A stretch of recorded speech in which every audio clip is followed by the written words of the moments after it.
Eee.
Hi everyone, good evening. You're welcome, you're welcome, you're welcome, you're welcome. You're welcome. Good evening. Good evening. Good evening, everybody. You're welcome. Please go ahead and share the YouTube link. Tell someone to tell someone else that we are here and we are live. Okay. All right. Let's keep the energy coming. Share the link. Go ahead and tell someone to tell another that we are here.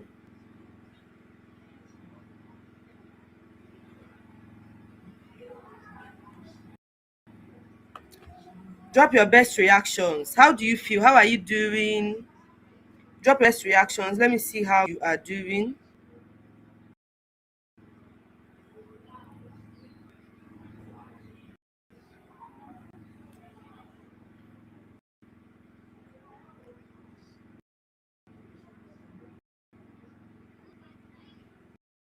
Please drop your best reactions. Let me see how you're doing.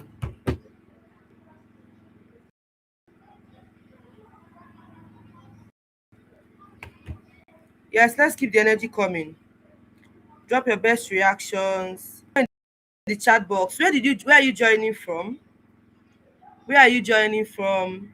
What country are you joining from? Nigerian people, KS, Canada. Please let me know where you're joining from.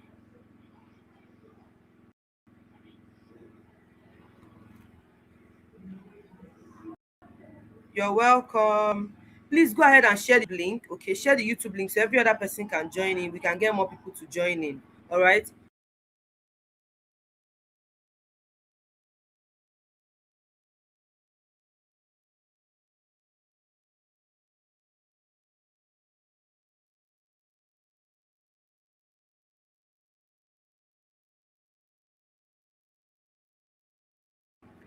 Please let's keep the energy coming. Go ahead and share the link. Share the link to everyone. Share the link across. Let's get more people to join in. Okay. Share the link. Let me know which country are you joining from. Which country are you joining from? Good evening. Good evening. Good evening. Good evening. You're welcome. Good evening. Good evening. Which country are you joining from?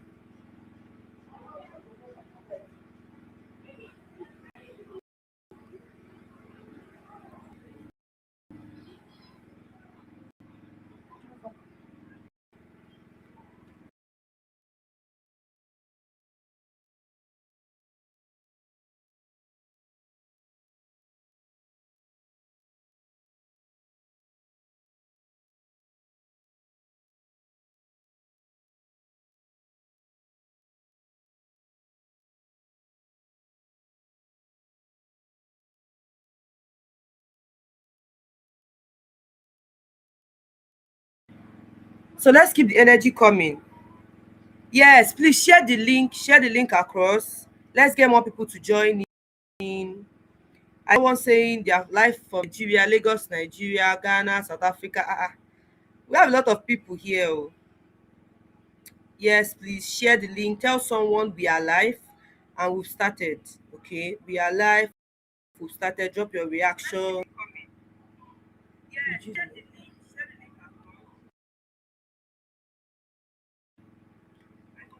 Yeah, so we are going to start up in 1 minute. Let's just get more people to join in.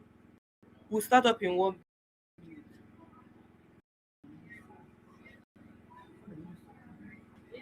We'll start up in a minute. So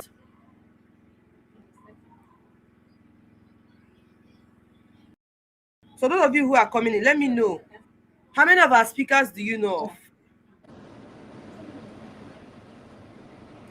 You're welcome, Mama. You're welcome, Ma.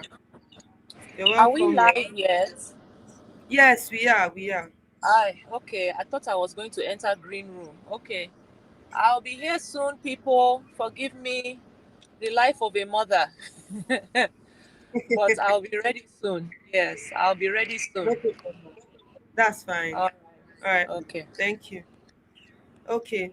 So while we wait for our first speaker, I'll introduce myself and I also want you to do the same in the chat box. Okay, so in the comments, I want you to go ahead, introduce yourself. Let me know what you do. I know the webinar, so I'll start this way. The webinar is for freelancers, okay? But not restricted to any particular niche. Whatever niche you are at all, the webinar is for you and you're in the right place, so you're welcome. All right, so tell someone you're welcome. Should we sing welcome song? Tell someone you're welcome in the comments. You're welcome, you're welcome. Tell someone to join in, all right? So I would go on. The webinar is being hosted by the global community. I am Marvelous Benjamin and I am your host. I'm so happy for today. I'm so excited to be here today. So I the idea came up in that was in November, first week of November, and I was thinking, I said, okay, what Christmas gifts do I give to my people? So I realized that a lot of people find it difficult. Some find it difficult to navigate the remote workspace. A lot of freelancers are struggling to get clients. Some people don't even understand what their niche is. They don't understand what to do, what not to do. And I said, okay, let me reach out to experts, people who I know that are doing well in this field, that can do a very good job to these topics. And I reached out to all of these amazing women you see on the flyer. I believe you can see my virtual background, right? I tried to reach out to all of these amazing women, all doing well in their different fields. And I said, okay, let me reach out to them to be able to help you, to be able to spread the word and teach us on what we don't know of, right? So tonight we are going to be covering different topics. We are going to be looking at how to use Upwork to navigate the remote workspace, right? Upwork for freelancing. I believe that if you've seen posts online, most of us online, you see that people are making money from Upwork, a lot of people. And sometimes they don't know, sometimes they don't even know how to keep those clients coming. That is one. Now, we have different categories of freelancers. We have the first set of freelancers who don't know how to keep their clients coming. Some don't know how to retain clients. Some don't know how to get the clients in the first place. Some others don't even know where to get started from, right? You've heard of remote work, you've heard of freelancing, but you're wondering, what does it mean? What does it entail? What does it consist of? Some of us are like that. We don't know some of these things. So that is the reason why I said, okay, why not set up this so we can come learn, right? And by the time I saw the form, a lot of you were responding. And even on the form analysis, I saw that from the chat, a lot of us are beginners. And I said, exactly, you are in the right place, the class for you. Because there are a lot of beginners who don't know where to get started from. And at the same time, some students reached out to me and they said, oh, Mavi, should I register for this webinar? Is it something I can do? Is it for me? Can I learn from it? And I said, why not? A lot of us students, when I was a student, as a graduate now talking to you, when I was a student, I started taking the virtual assistant course with ALX, when I started, I was confused, I was overwhelmed. I was just hearing of online courses. If you turn to the left, online course, if you turn to the right, online course. Sometimes people will say, come and buy my course, 30,000 naira. Then they will not say, discount price, 1,000, we're on sales, 20% off, and all of that. But some of us didn't understand where to start from. We've heard of remote work, but we don't know how to start. So I said, okay, we are going to get an expert who will teach us on remote work navigation. And that's one of the things we are going to be learning tonight. Okay. Then we have a category of people who are freelancers. They're not even students. Some are students too. And they've learned, okay, I've learned how to work remotely. I'm a freelancer. So what next? People are saying I'm applying, but I'm not getting opportunities, right? So people are saying I'm applying, I'm not getting opportunities. The number of rejection mails in my inbox is even more than my name. It happens. When I started out in freelancing, I had so many rejection mails. Like, as they're applying, after 2 minutes, it was as if they set their system on an automation mode. So once I apply, after 2 minutes, I'll just get a mail saying, oh, your mail is okay, but we are sorry. I'm like, don't do this to me again. Right? And they're like, oh, I'm sorry, I can't continue. And I said, okay, fine. Right? So I kept getting those rejection mails.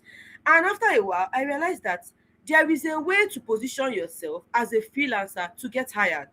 Right? We have some of us who we don't know what positioning means. You just apply for opportunities and you don't understand that you have to position yourself to be hired. That's the mistake a lot of us make. You have to position yourself to be hired. It is very, very important. And I thought of it. I said, okay, since this is a freelancers webinar, why not bring an expert who will teach us how to position ourselves to be hired from a hiring manager's perspective? This is someone who sits in rooms where people are hired, sits in room where people are interviewed. So I said, okay, let's get someone who can teach us the basics, break it down like she's talking to a 3-year-old. And I have an expert here who's going to be teaching us on that tonight. And then another major issue I realized that a lot of us face in the freelancing phase is confidence and consistency. I want to know in the chat box, has there been a time for those of us who have started already in freelancing that you felt like giving up? You felt like, I've gotten a lot of rejection mails. I think I don't know what I'm doing. Maybe I should just go and learn handwork. I should just go and learn how to sew and bake. I think that would be better for me. Some people say, let me go and learn carpentry. I saw a tweet today and the person said, with the way the tax in Nigeria, I'm talking of Nigeria now because I'm in Nigeria, I'm a Nigerian, the way the country is going and the tax that they're infusing, I think we should just go and learn carpentry. That way, they'll pay me in cash and I'll open a saving box and save my money. And that is it. Some of us don't even know how to continue because the ginger is not there, right? It happens and it's not easy from time to time. If you don't have that staying power, right? Even currently, some of us feel that way. Thank you very much for that in the chat box.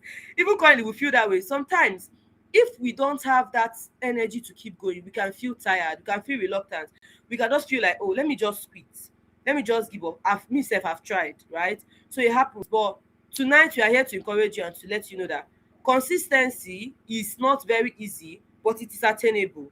All right. The staying power is not going to be rosy. It's not going to be a bed of roses, but it can be done, right?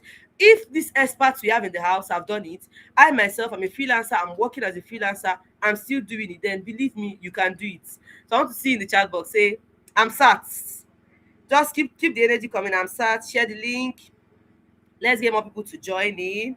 And in 1 minute, I'll be introducing my speaker very soon. So yes, stay active, brace up. I'll be introducing my speaker soon. All right. In 5 minutes, I'll be introducing my speaker. So some of you may be wondering, Mavi accepts, who is she? What are you doing? Who is the speaker? Don't be confused. So let me try. I will start introducing myself. So some of you may be seeing me for the first time. If you're seeing me for the first time, you're welcome. I am the gorgeous, beautiful, marvelous Benjamin. I'm the global Mavi across every platform. So anyway, you're looking for me at all, on Instagram, on X, on Threads, the global Mavi, on LinkedIn, marvelous Benjamin, and on Upwork, marvelous Benjamin. Yes. So that is who I am. Secondly, what do I do? I am a tech virtual assistant and automation specialist, right? So I help busy business owners, founders, coaches to reclaim their time. A lot of people are always stuck with manual work. having to do manual work and process all of these things on their own, it can be overwhelming, it can be taxing. That's where I come in. So just bring the work. I'm active, right? So tell someone to tell someone that Mavi helps you reduce manual labor and workloads. That is my own specialty. Bring the work. That is what I do for you. All right. So I work as an automation specialist. I use tools like Zapier, N8N for AI, creating and developing AI agents, and a lot of other tools. Trello for workflows too at the same time. Right. So as a virtual assistant, I not work. I don't work only as a virtual assistant. I also tutor people virtually. Right. So you're wondering, what does it mean to tutor people virtually? What we are doing today is one of it, right? I tutor people virtually, and I tutor in academies. I myself, I run a community of about 120 virtual assistants and social media managers where I teach, I coach, we collaborate, we learn so much. So in my community, we'll tackle different issues. Most of the things we do tonight, we are going to be doing tonight, and we're featuring in this webinar. We do all of that in my community. So wherever you're joining in from, good morning, good afternoon, good evening, you're welcome. Stay tuned, share the link. Let's get more people to join in. All right. So I tutor virtually in my community. So someone may be wondering, what do you do in the community? How do I join the community? So to join the community is simple. We have a little commitment fee for you to join in. The number of things you're going to learn doesn't cut the fee you're going to pay, to be honest. Yeah, we learn project management, we learn automations, right? We teach automations, project management, basic editing, Canva, video creating, we do all of that. We teach portfolio creation, right? So when my speakers start talking, you understand that having a portfolio as a freelancer is paramount. It is very, very important. As a freelancer, the only way you can be able to show your work samples is via a portfolio. All right. Now, take portfolio is your digital CV.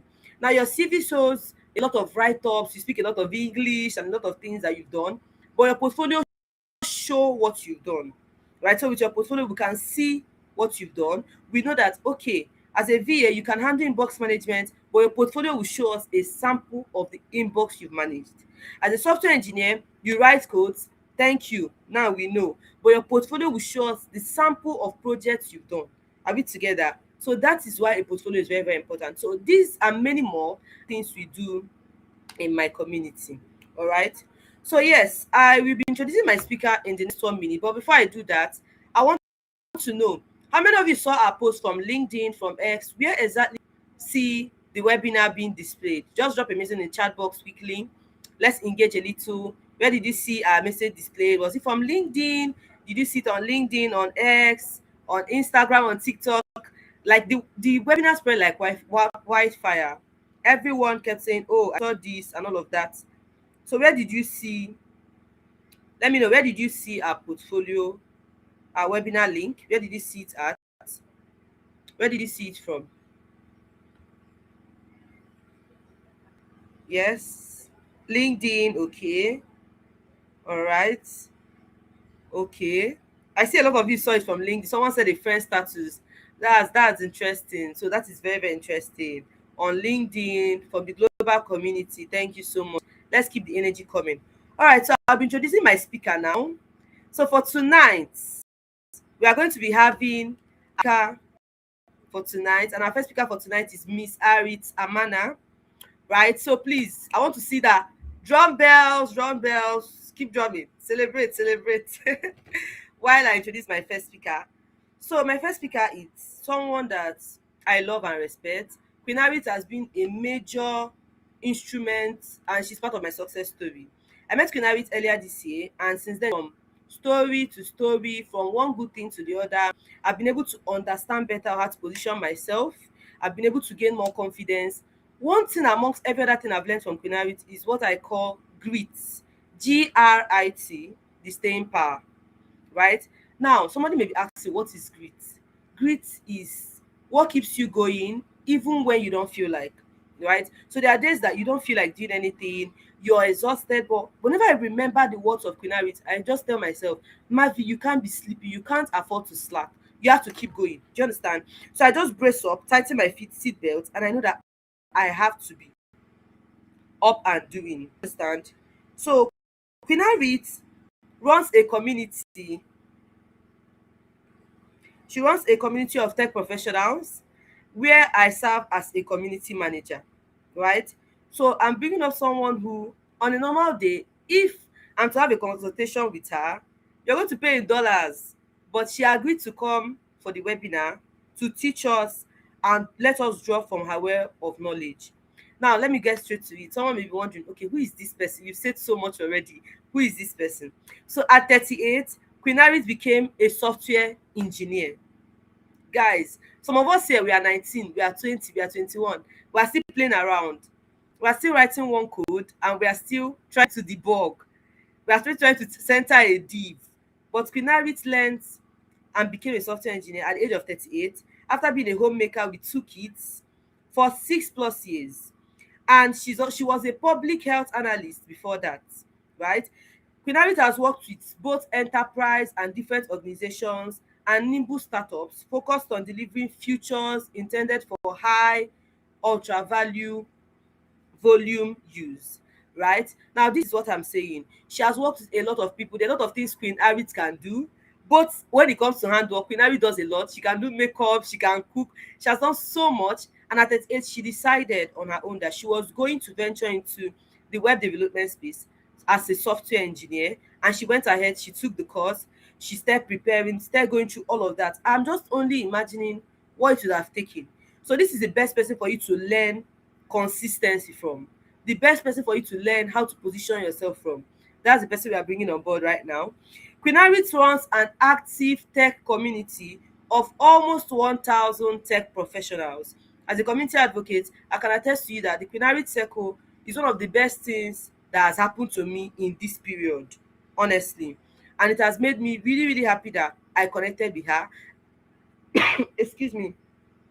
Queen Harriet has always been up and doing, supporting different people pivoting their careers into the engineering field, particularly Black women and mothers. She has supported a lot of them, helped them to fund gadgets, do a lot of things for them, and just basically encouraging the young people to always be there. Queen Harriet is that mother that you say is a mother indeed, honestly. She's the founder of the Queen Harriet Circle, a community of early career developers, designers. So now I'm listing the different niches we have in the community. The community is not restricted to one niche at all.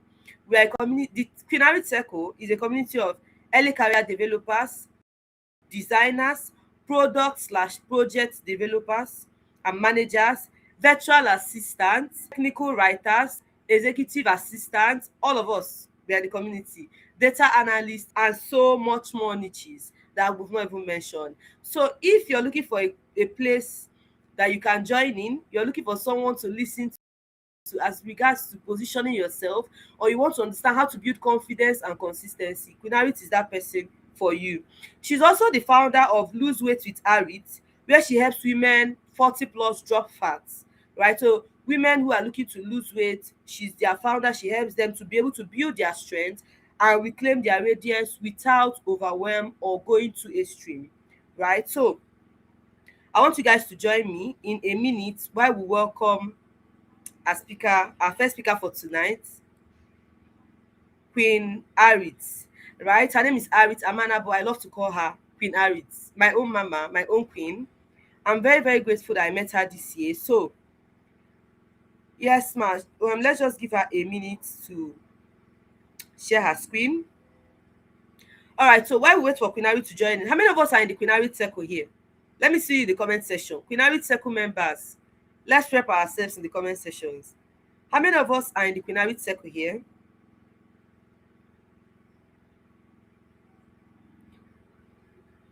How many of us are in the comment section, members? Yes, I'm seeing you guys. Let's keep the energy coming. Mavi, I'm here. Aha. Hello. You're welcome, ma. You're welcome. Awesome. I made it. Oh my gosh. You're welcome, ma. Thank you Woo. so much for being here. No Thank you for accepting problem. my invite. I'm grateful. The privileges. You guys, You know, hold your ears and learn. Over to you, ma. no problem. Let me look at time so that I don't overstep my time. Yes. Oh my All right. gosh. If I get that kind of introduction every day when I wake up, nothing can depress me. Nothing in this world can make me to be sad. Mavi, thank you, darling. I appreciate the Thank you honor. so much. I I appreciate the appreciate it. recognition. Thank you. Thank you. Everyone, good to see everyone. I have the chat open. I know we're going to have Q&A after I give my little talk. So I have the chat open, and I'm ready for the questions. So I'm going to just dive right into it.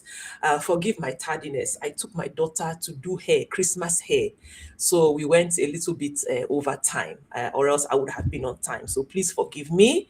Forgive my tardiness. Yes. Freelancing from invisible to irresistible. I love the topic already. And if you see where I'm standing, I don't have notes. I don't have notes. I didn't prepare because this is something that I can speak on from my sleep. You slap me awake at 2 a.m. and tell me to deliver 30-minute talk on freelancing. I don't need to prepare because it is in my soul. Because I lived this life and I continue to live this life. So the lessons and the teachings is in my bones. I don't need to prepare. You see, I tell people in my community, there is a difference between working for somebody as an employee and working for yourself. When you work for somebody as a, please take notes because like I say, I'm speaking from my spirit. So please take notes. If you ask me later, please, Queen Harriet, give us notes. I don't have notes for you. Okay. Because again, this is something I'm speaking from my core, from my bones. You know, when you work for somebody, when a company hires you to work as an employee, whether contract, full-time, however, there's an expectation that yes, you will come on board to do some things for them from day one. That's why they hired you, because they look at your skill set and they say, oh, this is somebody that can come and help us move our mission forward. But then there's also an expectation that you will learn on the job. Okay, there's an expectation that okay, they will not know everything. Like for example, as an engineer, they will not understand every part of our tech stack, but at least they understand some core elements of it. So we are hiring them to come and work for us and produce value for us. But at the same time, we know we will train them here, we'll train them there, and they will grow in the role. Okay, that is not true for freelancers. Okay, freelancers are expected to be experts at whatever they are being hired or contracted to do. So there's a difference. If you approach freelancing with the mentality that, oh, you know, I will come and I will do some few things, but then they'll let me grow. No, that's not why they are hiring you. When freelancers are hired, they are hired with specific goals in mind, very specific goals in mind. And more often than not, the person hiring you as a freelancer is hiring you for one of two reasons. Either they cannot do what you are coming to do for them, or they can do it, but they don't have the time. Those are the top two reasons why freelancers are hired. It's either the person hiring doesn't know how to do it, but they need it done.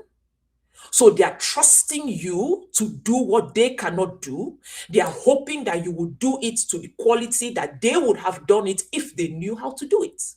Or they know how to do it, but they don't have time. Or they have decided that the time they will spend doing that thing is time better spent doing other things, doing things that will fetch them more opportunity or more money. So they have chosen, you know, they look at themselves as every hour I spend on my business, if I spend it on this function, I am making, say, $200 an hour. But if I take time, for example, to build a website, that is a time maybe of $50 an hour. You see what I'm saying? So they have decided that I rather take my precious time and spend on something that can fetch me more. Let me outsource this responsibility to a capable person. Those are the two reasons that freelancers are hired. And you need to understand that from the beginning. You are hired to be an expert, not in everything, of course, but in the thing you are hired to do. So the first lesson I have for us tonight is don't play yourself. Your skills need to be top-notch. You don't have the leeway, you don't have the levity, you don't have the flexibility of somebody that is being hired into a job and they will do on-the-job training. No. From the minute you are hired as a freelancer, you are expected to produce. So if your skills are not sharp, don't waste your time. People talk. Don't kid yourself. Don't say, oh, okay, it didn't work with that person. Hey, I'll find other client. Yes, you will find other client, but that person will talk. People talk, people communicate, people are connected. The world is more connected now than ever before. So don't be surprised that somebody that know the person you fumbled will hear about you. And so if for whatever reason you had an opportunity maybe to work with them, they will turn you down because of what they heard. So don't waste your connections. Don't be reckless. Don't say, oh, it doesn't matter. Oh, it doesn't matter. Don't be reckless. Okay. So that's the first lesson. Your skills need to be sharp. Even sharper, I might add, than somebody just getting a regular role at a company somewhere. Okay. That's number one.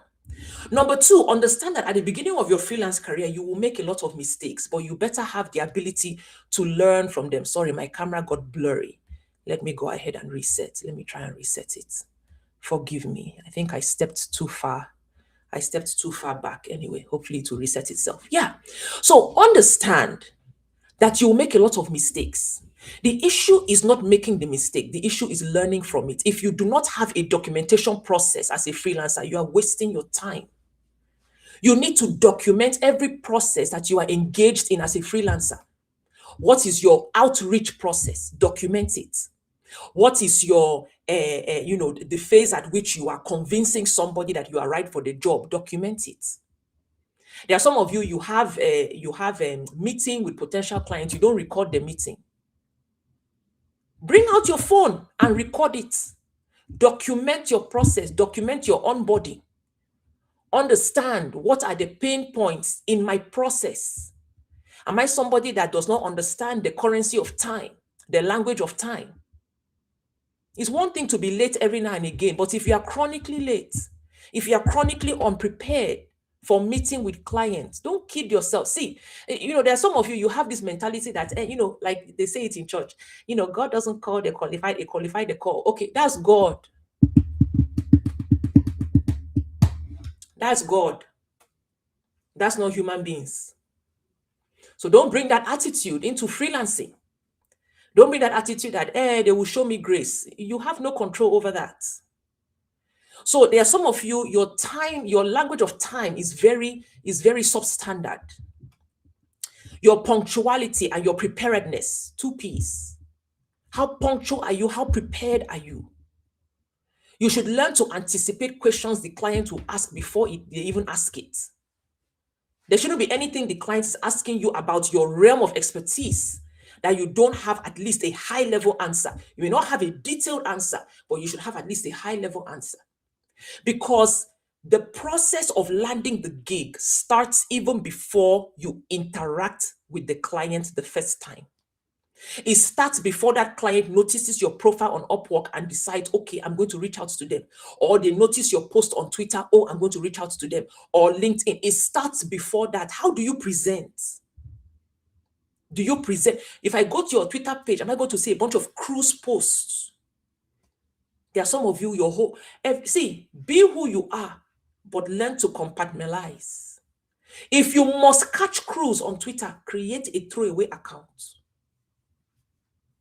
Do not use the account that you are now putting on your portfolio or putting in your Upwork as your official Twitter or your official LinkedIn.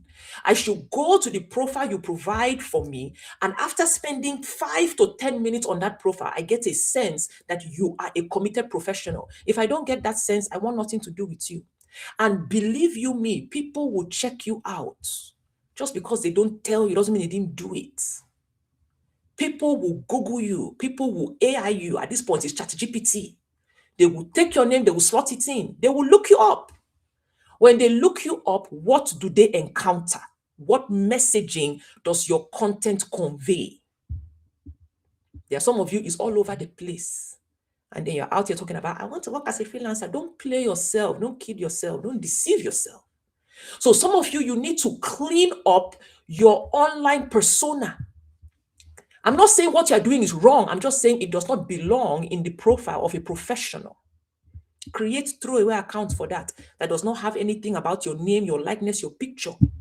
That's the account you use to catch cruise. That's the account you use to play the fool online. You don't play the fool with the account you're putting on your professional profile, putting on your resume, putting on your portfolio, putting on your Upwork, and then you think people will take you serious. No. And they will never tell you.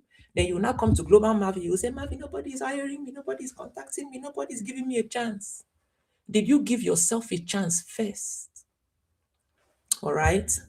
So those mistakes are important, but they're only important if you note them and analyze them and then grow from them. But how will you even know you're making mistake if you don't have a documentation process? So some of you, your biggest obstacle is organization. How organized are you? How organized are your processes? How organized are your approaches? Do you use one approach with one client, a second one with this client, a second one? You're all over the place. Part of the benefit of streamlining your approach as a freelancer is it takes less energy to execute. When your processes and approaches are all over the place, you actually expend more energy. You get exhausted. People say, oh, I'm burnt out. I'm burnt out. The reason you are burnt out is because you don't have a streamlined process. All right. So that's point number 2. Point number 3 is niching. What did I say in the beginning? I said as a freelancer, you are what? You are hired to be a subject matter expert. Take it from me, you cannot be an expert in everything. People go to medical school and then they specialize. Some go to family medicine, some go to internal medicine, some go to surgical medicine, some go to radiology, some go to plastic surgery, some go, yeah. You will not see a doctor that is claiming to be family medicine, internal medicine, plastic surgeon, radiologist, cancer oncologist. No. Even though they are brilliant, intelligent, smart, but they niche. Niching allows you to become more of an expert. Now, when you start your freelancing, yes, you might do, and I'll tell a little bit from my story to buttress the points I'm making. When you're first starting, you don't even know really what you're good at. You just gather a bunch of skills. Yes, you have a bunch of skills, but you don't know what you're good at and you don't know the type of market you have access to. See, when we speak of the market, yes, there's the general market, but then there's also the market you in particular have access to. The market I have access to is very different from the market Mavi has access to, but it's all the market. It all fall under the general market, right? But you have to be real. You have to come clean with yourself and be real about the market you have access to. Okay. Now, I'm not going to get into, because if I start talking about market, we'll be here forever. So I'm not going to get too deep into that, but maybe Global Mavi can invite me back and I will speak in detail about how to identify the market you have access to and then how to graduate your market, how to move from one market to the other. Okay. But getting back to niching, niching allows you to present as an expert. So in the beginning, yes, you will stumble, you know, a lot of freelancing in the beginning is trial and error. Lean into trial and error. Don't be afraid of it. Some of you are looking for guaranteed roadmap. There is no guaranteed roadmap in freelancing. You're looking for who to tell you, do this, and if you do it this way, that way, this way, you will surely make it. No, nobody has that power. So your freelancing journey is one of experimentation. You have to run the experiment on yourself. It's called ownership. Stop looking for anybody to build your career for you. You come, you say, show me how to make money on Upwork. Nobody can show you how to make money on Upwork. We can teach you the different facets, the different features of Upwork. We can teach you how to utilize this, how to optimize this, yes. But we cannot deliver to you a guaranteed roadmap. That is your job. It is your job to create your roadmap. Because again, nobody is you and you are not everybody. You are unique. As a freelancer, you are unique. Your particular mosaic of skills is unique.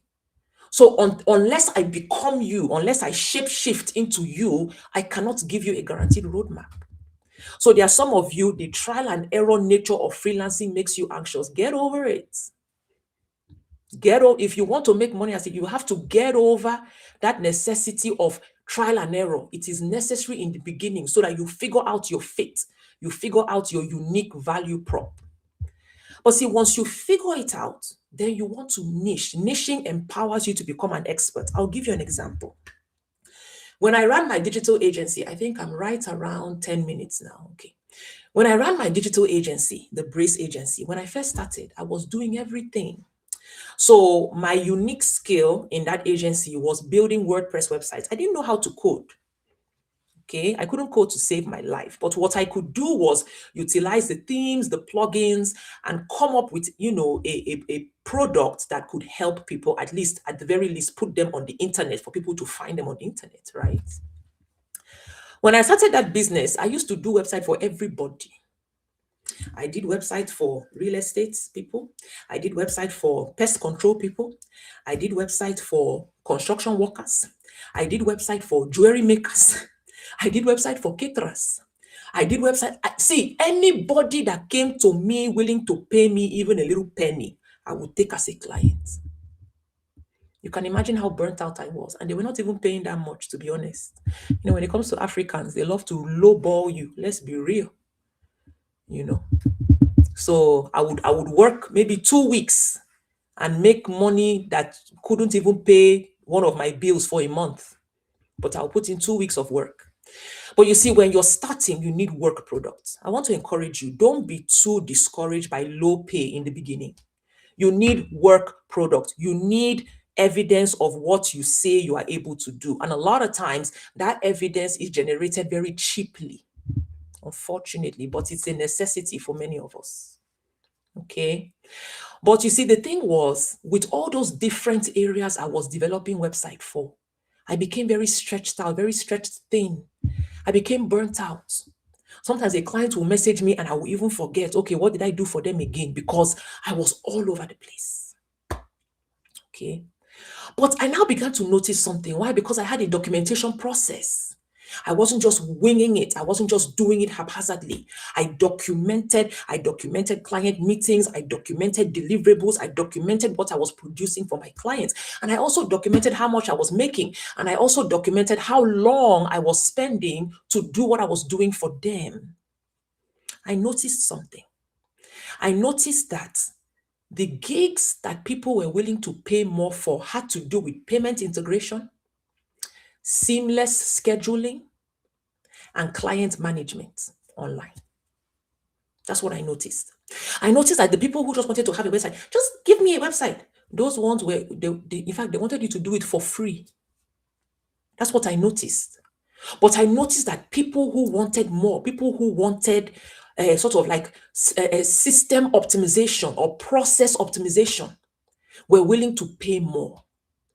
So I gradually, even without knowing that I was doing this at the time, I gradually started niching down. So I niched in terms of function. There are different ways of niching. You can niche in terms of function. Function means what you're actually doing. So I moved away from, oh, you just want a website online? Okay, I'll create a website for you. Oh, you just want, okay, I'll do this. I started niching in terms of my function. So I niched to the area of payment integration or even online payment adoption. I niched to scheduling, seamless scheduling.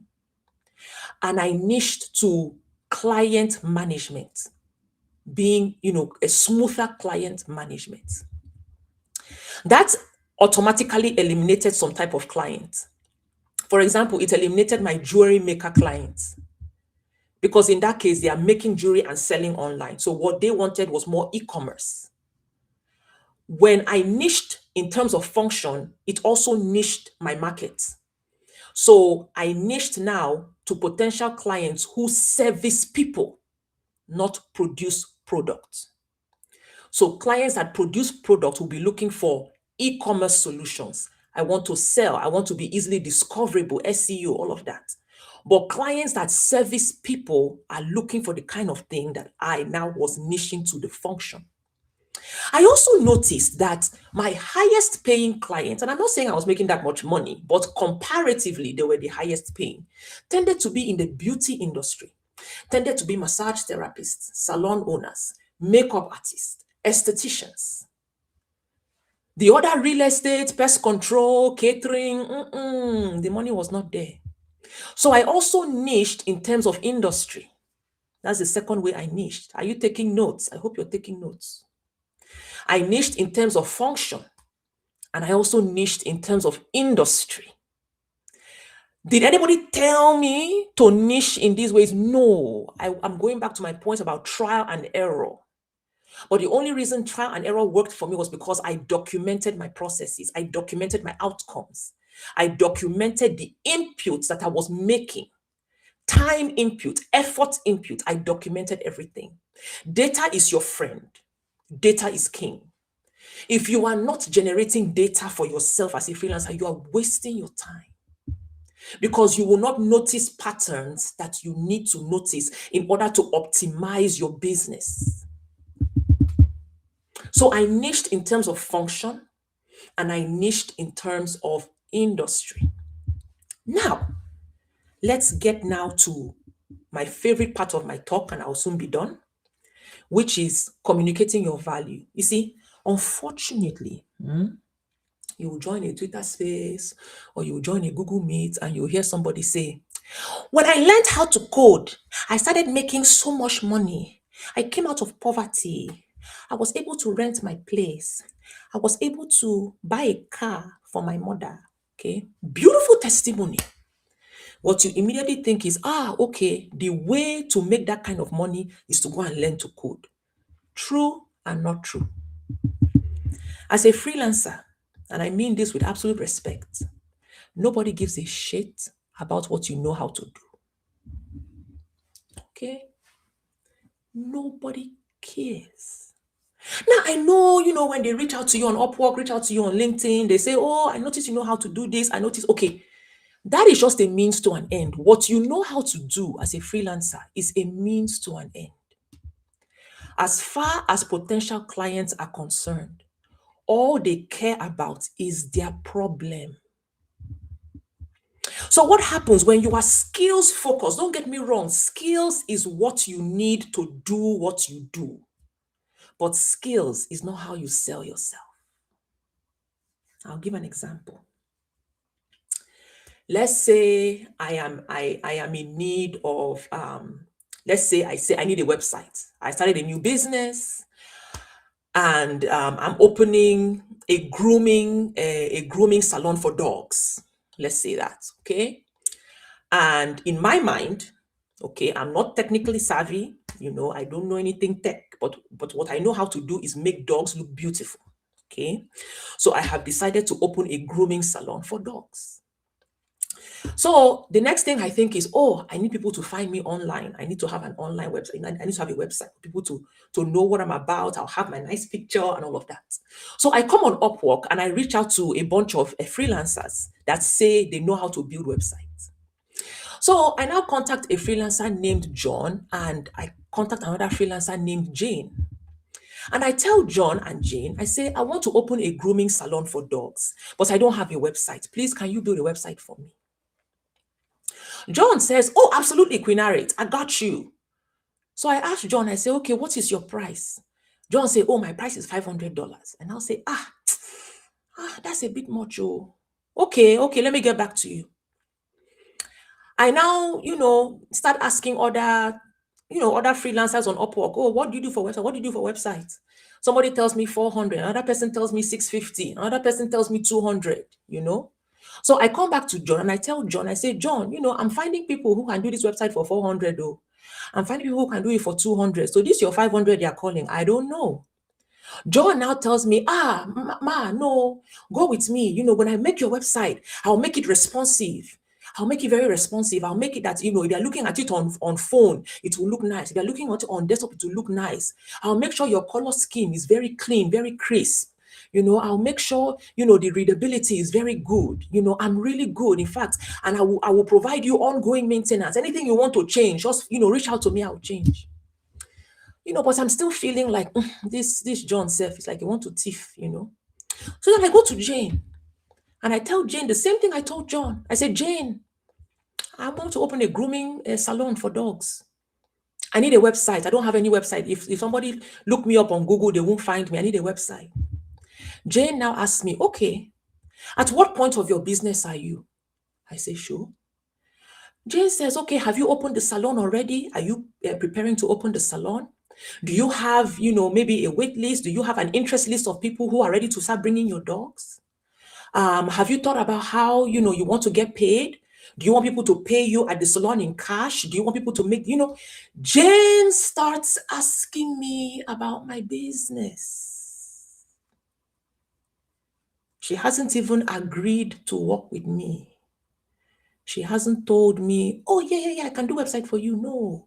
She has acted as if she has practically ignored what I came to her with, which was, I need a website. My people, that people tell you what they need doesn't mean that is actually what they need.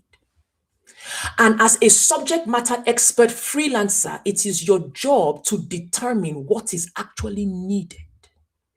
That is the beginning of presenting yourself as a value creator. In my mind, because I look at other businesses, all of them have websites. So what I came to you with was, I need a website. But you see, Jane is smart. Jane attended from invisible to irresistible. So she knows that just because this client is saying they need a website doesn't mean they have captured their actual need. So after Jane asks all these questions, I tell her, okay, well, I found a place for the salon, but they're still building it out, so I'm not open yet. I do have a few people in my neighborhood that I've told I'm opening the salon, and they have promised that they will bring their dogs when it's ready, but I don't really have an invite list, or an interest list, I should say. So Jane now says, okay, so Arit, definitely you will need a website, but I think even before that website, we need to generate buzz. We need to start letting people know that this amazing salon is coming. Have you done some research into other grooming salons in your area? Of course, I tell her, no, I just conceived this. She says, okay, I'm going to conduct some market research for you because we need to figure out how to position you uniquely. What would make people leave the other salons and come to you? We'll work that out together. See, I've forgotten about John.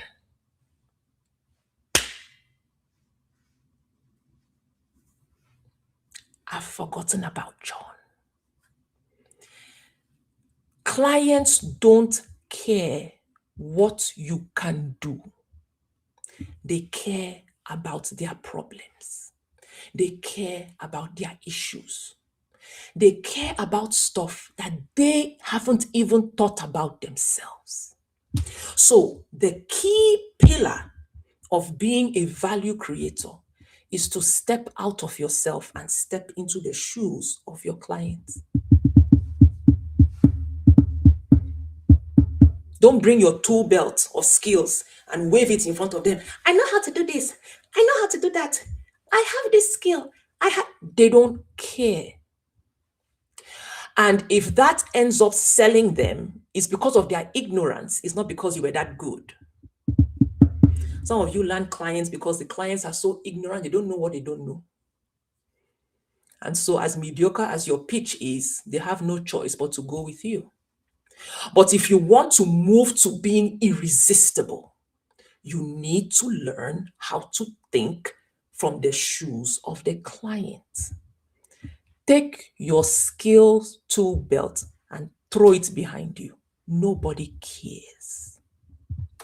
The freelancers who book clients repeatedly have learned the language of client pain points.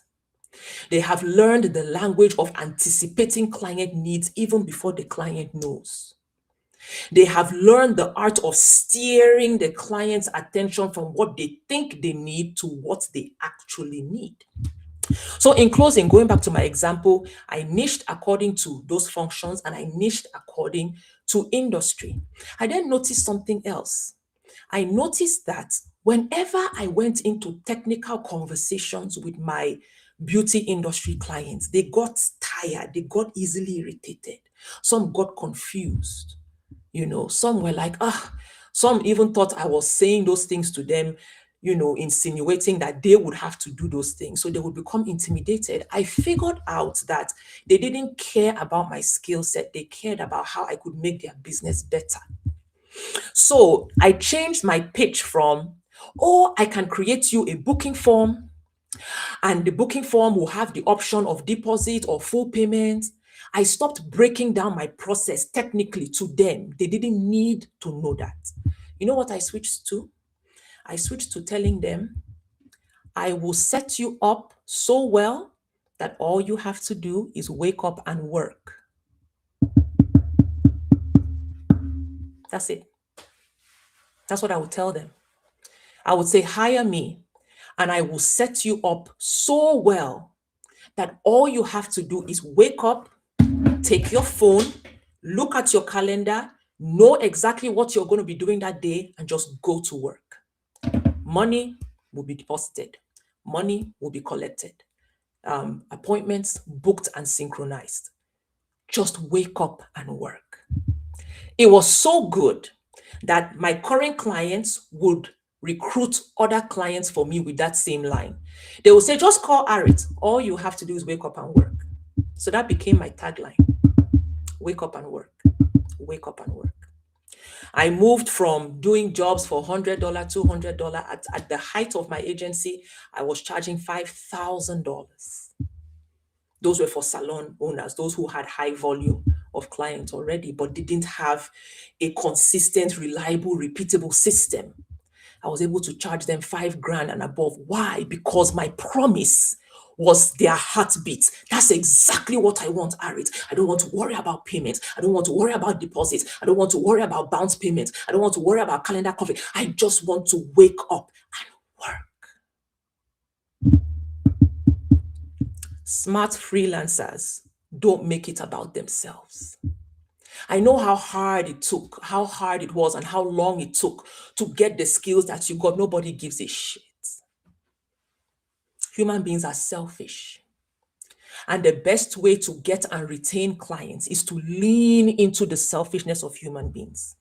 Human beings think about themselves. They think about what they're doing. They think about whether they will be successful. They think about whether their business will survive. So when you meet that pain point, when you meet those points of anxiety with reassurance and professional execution, they will never leave you. I didn't close my digital agency when I became a software engineer, but I had to fire a lot of my clients. There were some I tried to fire. And what I mean by fire is I just found other freelancers who could maybe do what I was doing for them. I had a few that said, Arit, we're not going anywhere. I told them, I said, I'm starting a brand new career. I won't be able. They say, we don't care. I told them, I said, I will not be able to have a quick turnaround. It may take me months. They say, Arit, we will wait.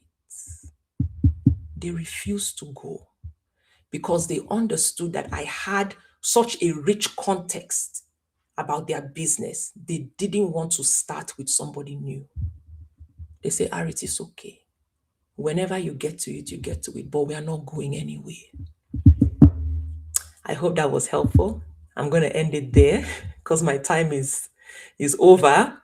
Mavi, I don't know if you can come back. I think it's Q&A Yes, now. Yes, okay. Thank you so much. But that was rich. I think we could take questions before we let you go. Okay. Please, if you have questions, please go ahead, drop them in the chat box. Let's take your questions real quick so we can let Mama go. Thank you so much, ma. Thank you so much. Please let me quickly check the chat box for questions. Maybe if I look in the chat box, I can read it, or if I don't see one, maybe you just read it to me. Yes. Okay, ma, that's fine. Let me quickly get that done.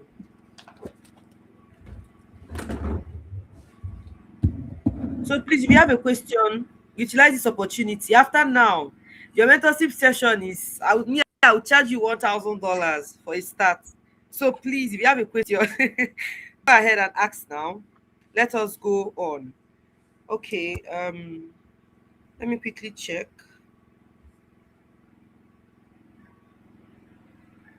Okay, ma, someone asked a question. Person says, ma, for someone who is not an expert in their field but wants to go into freelancing, do you advise the person to wait to become an expert before venturing into it? Yes and no. Yes and no. Because when you're just starting, you don't know the market you have access to yet. Okay. So if you wait, because what really is the definition of an expert? Expert is relative. Expert is relative. So there, to some people in a particular skill or a particular function, I'm an expert. But it's because maybe they are completely ignorant or they're just coming from a background that has not had any experience with that function before. So to them, I'm an expert, but then to another potential client, I may be a novice because, yeah. So even that statement of expert is still relative. Now, there is, of course, a low, there's a bar below which nobody wants to deal with you. Okay. So let's be clear, there's still a standard.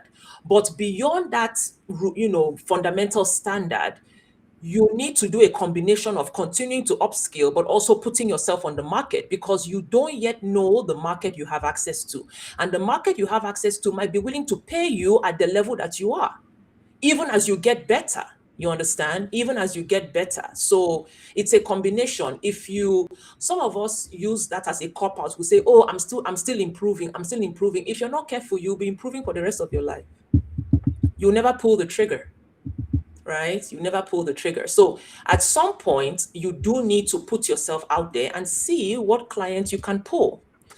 One of the reasons why I strongly, strongly recommend belonging to a community like Global Mavic Community is because you can use community members to measure yourself, not comparison in a way that puts you down, but almost like a yardstick. Right?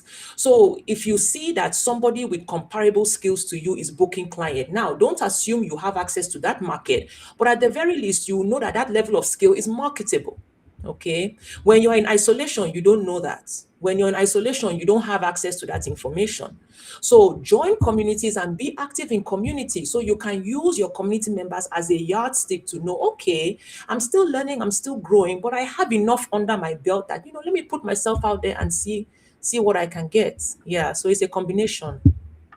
Okay. Okay, ma. Thank you so much for that one. I believe the question was well answered, honestly.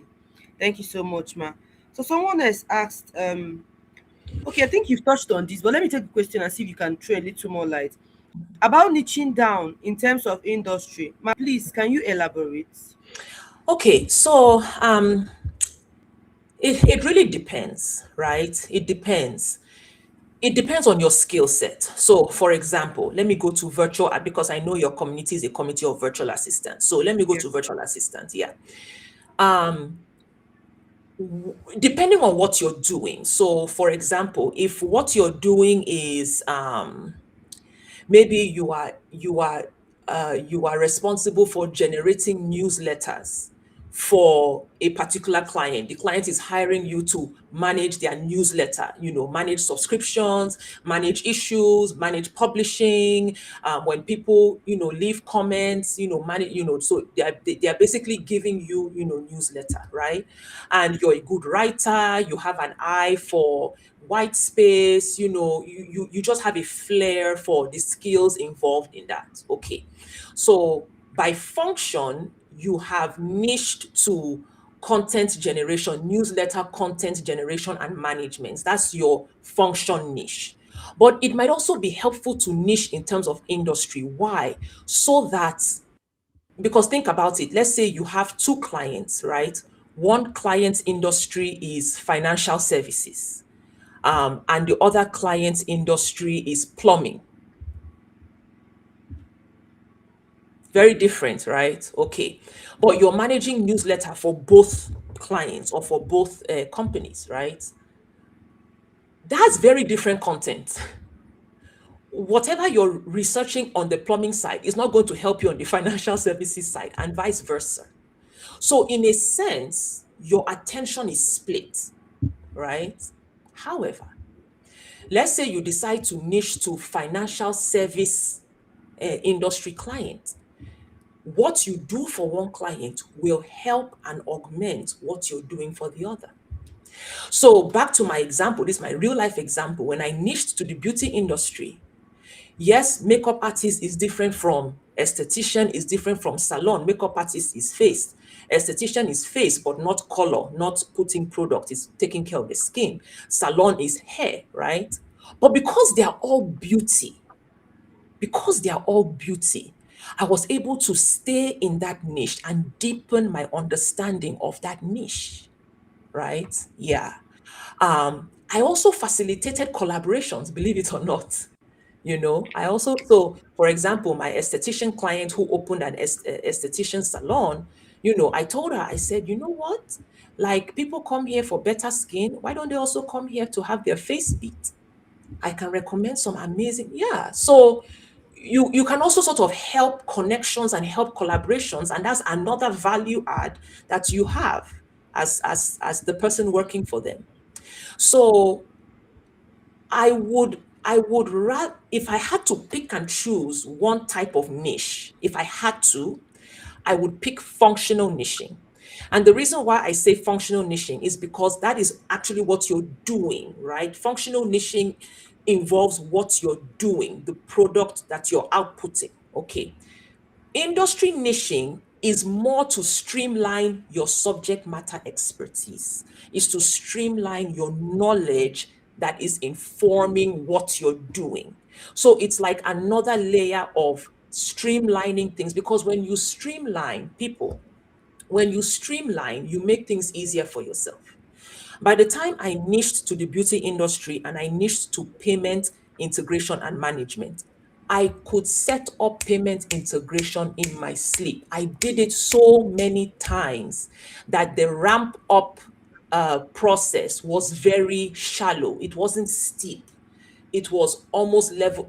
I could do, but I charged for the speed at which I would do it.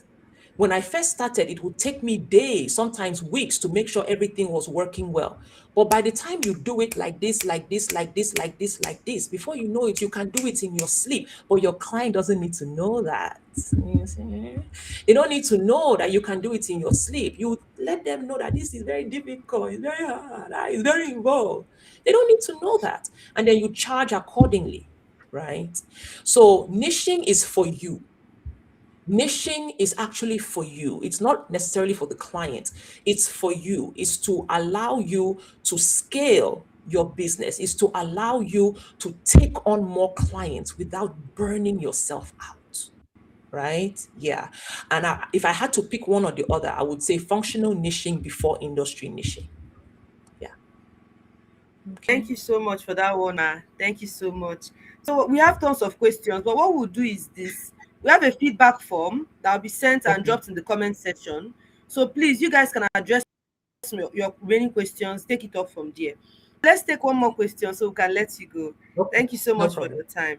So someone Sure. says, what advice do you tell a 19 years old and a student that wants to start this? Okay. I love the students. I have so many, in fact, I have so many students in my community, the Queen Harriet Circle, that there's a whole channel dedicated to them, students in tech.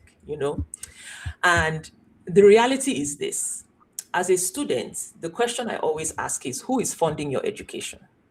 Okay. If you are the one funding your education, you can do whatever you want. Whatever you want. Okay. But if somebody else is funding your education, your parents, a guardian, a benefactor, you owe that person the best result from that education. All right. So that's the mother in me speaking. That's the mother in me speaking. Regardless of how excited you feel about your future, and one thing with young people is young people really do believe the sky is the beginning. They believe they can do anything and everything, and that's good. It's that vibrantness and fire of young people that really keeps the world going. It's the fuel of innovation. Yes, so I'm not downplaying that at all. But the reality is, as excited as you are, you cannot predict the future. You cannot. 4-year degrees are still, if not an official requirement, it is an unofficial one.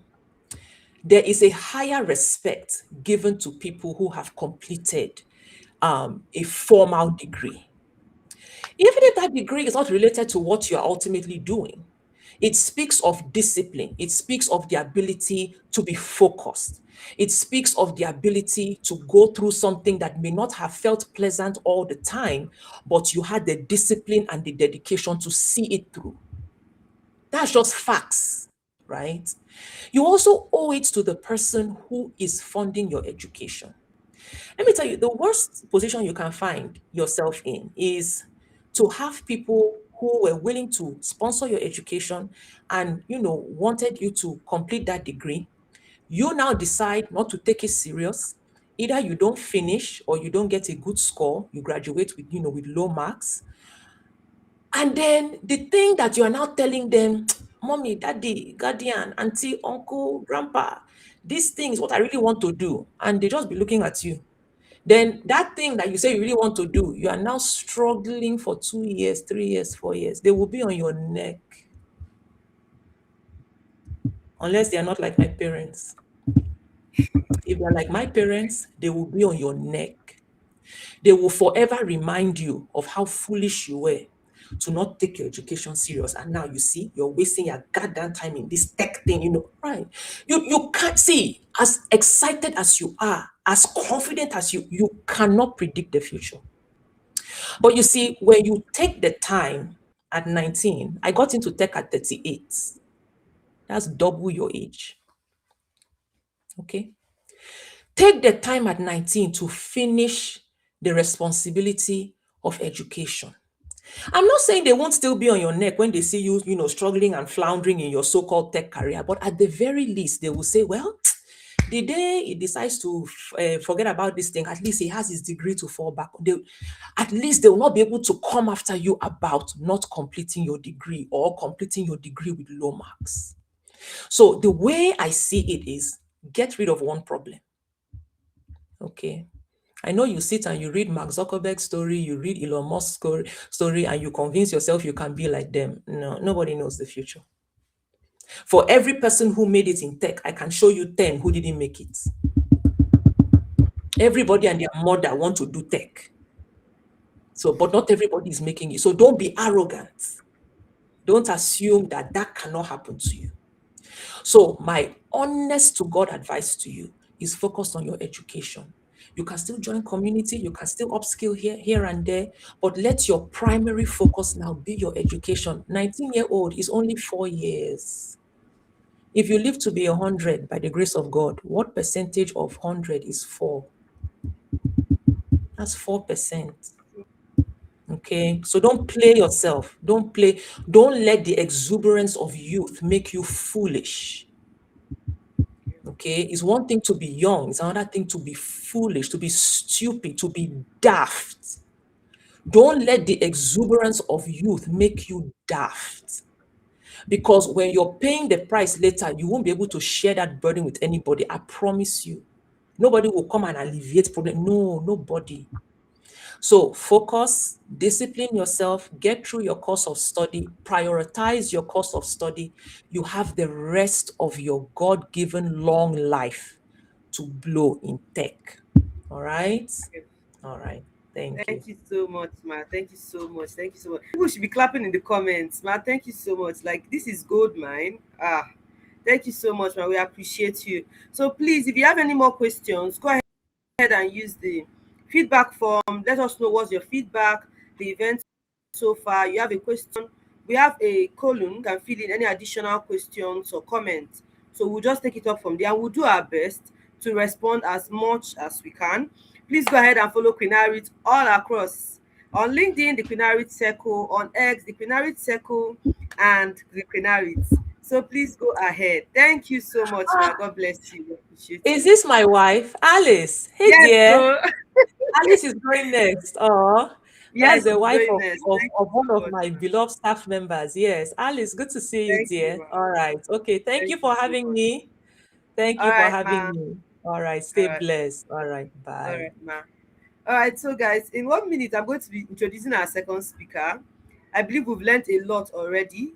Please let me see the drum bells in the comments. We're going to be introducing our second speaker. Our second speaker is a woman I met through Queen Harriet. This is why whenever I talk to people, I always say that relationships are very, very important, right? Who you know matters a lot. It really helps you, right? The gift of men can never be overemphasized. I met Queen Alice in Queen Harriet's meet and greet, and that was this year. This year has blessed me. I'm grateful to God for Queen Harriet, right? So now someone may be wondering, who is Queen Alice? I believe you can see her screen already. Remote work navigation and strategic positioning.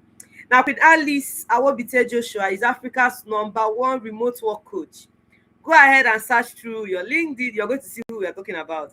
This is someone who, when we want to speak to her, you have to book consultation. Her VA decides whether you talk or not. And she's here with us on a platter of gold for free, right? She's a leading consultant, a product manager. She's the founder of Remote Work Paddy, Build with Interns, that's been giving a lot of intense opportunities with founders all around the world, Canada, US, America, Germany. She's that person that you should hold on to tight. So if you know what is best for you, go ahead and search for her all around social media right now and hold her by the hem of her garments. Okay, I'm playing. Don't stress her, please. She's my queen. And she's also the founder of ATC Professional Academy. So far, with the little record we have, she has trained over 5,000 Africans on how to build profitable remote careers, and she has trained hundreds of virtual assistants, product managers, and tech professionals to thrive globally.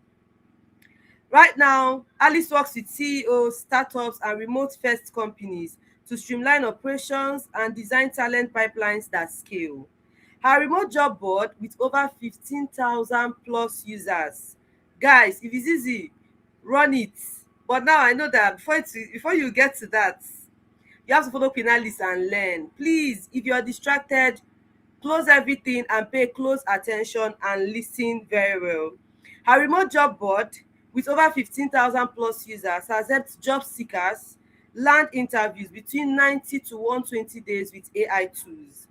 Her mission is simple: to equip African talent with the skills and the confidence to compete globally. She's very, very paramount and she loves to see Africans scale. So she's out to help Africans compete globally and earn from anywhere. As a remote work coach, she has continued to help people turn their skills into income and to build sustainable remote careers. So please, in the comments, join me to welcome Queen Alice Awobite Joshua. You're welcome, ma. Thank you so much for Thank honoring my you. invite. I truly Thank you. appreciate you. Thank you, ma. Thank You're you. Thank you welcome. so Please, over much. to you, ma. Thank you, Thank ma. you. Thank you. How many minutes do I have again? 20 minutes, have you? Yes, ma. Oh, Jesus. Okay, this is the shortest time I've ever spoken, but let's see. Let's see what we can do.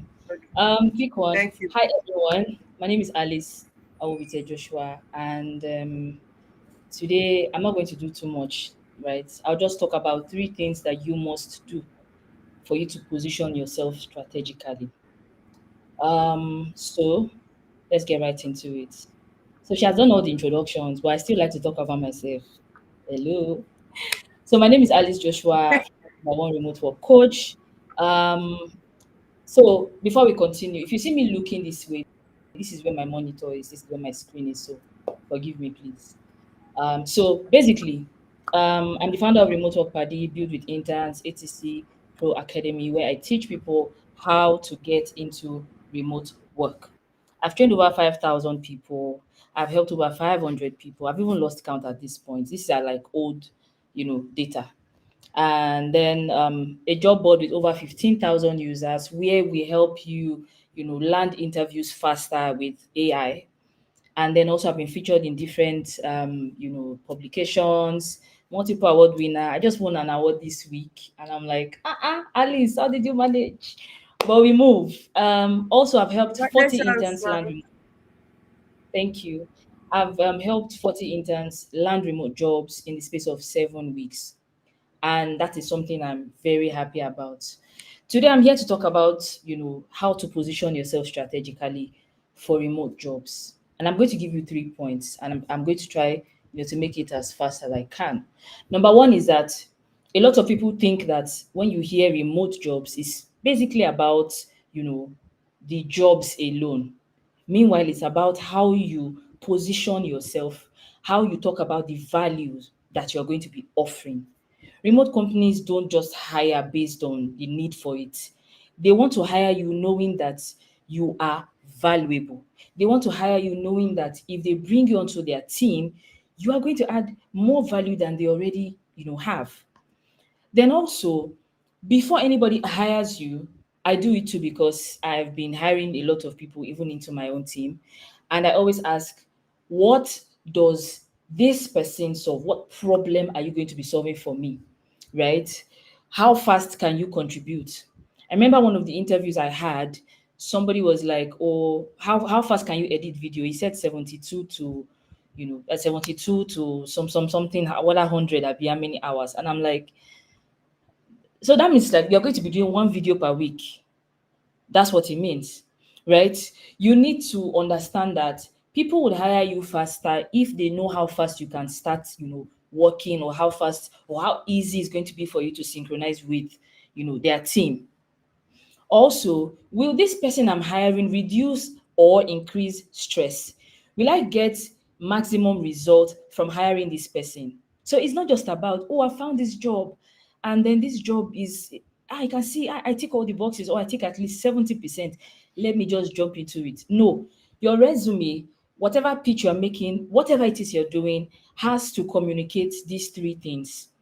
We have to understand that you are going to solve a problem. We have to understand that you are ready to start quickly. And also, you are not going to stress your employer, your potential employer or clients.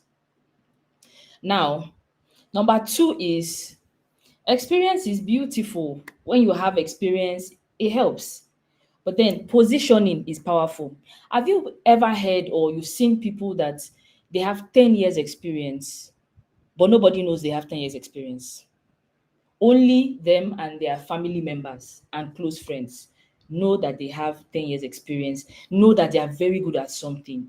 And that is why sometimes your neighbor might be looking for a VA, but doesn't know because you have decided to stay in silence. Oh, I'm so shy. I cannot talk outside. Oh my God.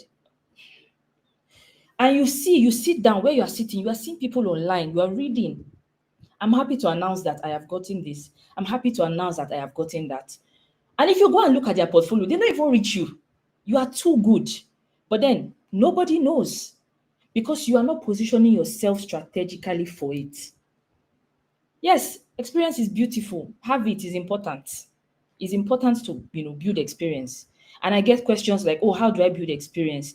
Is by volunteering. If you don't have a job yet, you volunteer, you reach out, you tell people you want to help them do stuff. Another problem I've noticed is that when you say reach out to people, you want to always reach out to people that are way above your league. I get it. It's not bad for you to, want to reach Madam Arit, that you want to do something for her because you have seen her as a global personality. It's beautiful. But start with people around you first. It's easier to get things from your sibling that has a business. You're a social media manager, your sibling has a business. She's running the business beautifully offline, but doesn't have an online presence. And you've not yet noticed or you've not seen that you need to actually help her, build her online presence and then put it in your portfolio and then tell us how you've been doing it. Show us proof. Position yourself for what you want. So you might be starting out and not have what you actually want. You are still struggling to get, what you actually desire. But then there are so many things around you that you can use to build your positioning so that you can now start getting different things that you want, things that you actually deserve.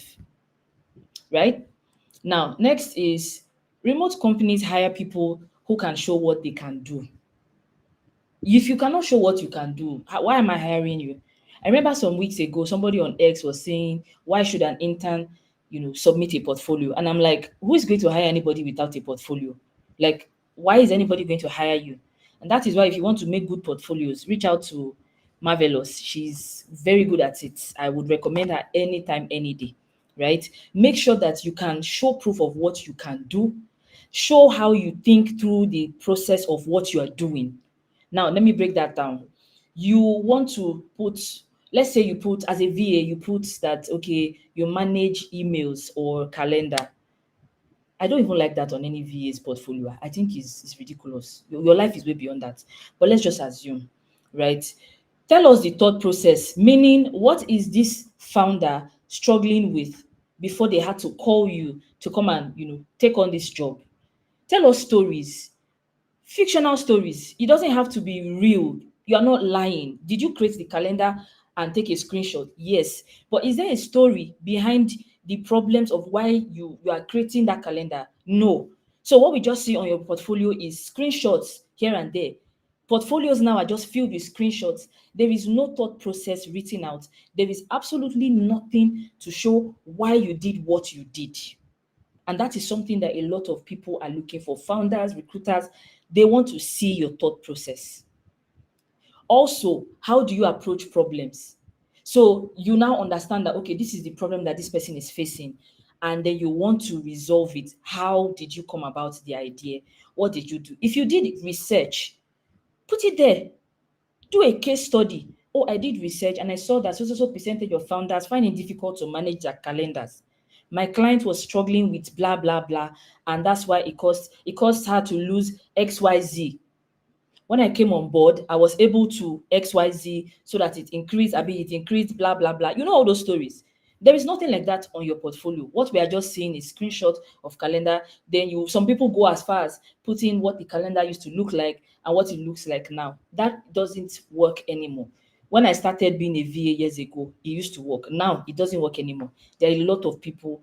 We had over 500 VA resumes, portfolios, and the people that we picked were not up to, or let's say 50 marks out of 500. It was so sad because people were not positioning themselves properly, and then they just say unnecessary things. I think some people just feel, oh, let me just say this thing, it will get me, the job. And then when they come to the interview, we ask them, they can't even remember they did something like that. So make sure that everything you're doing on your portfolio is real. Positioning yourself requires you to be very real with yourself. You can only fake it for a period of time. You can only say things that are not true for a period of time. Ensure that whatever you are communicating on your portfolio, anybody that sees this would be impressed. There are so many people that have fantastic portfolios, but then what would make yours stand out? That is something that you should think about. Now, there are 4 pillars of strategic positioning that I would like to talk about. And, if you want to position yourself, you have to look at these things.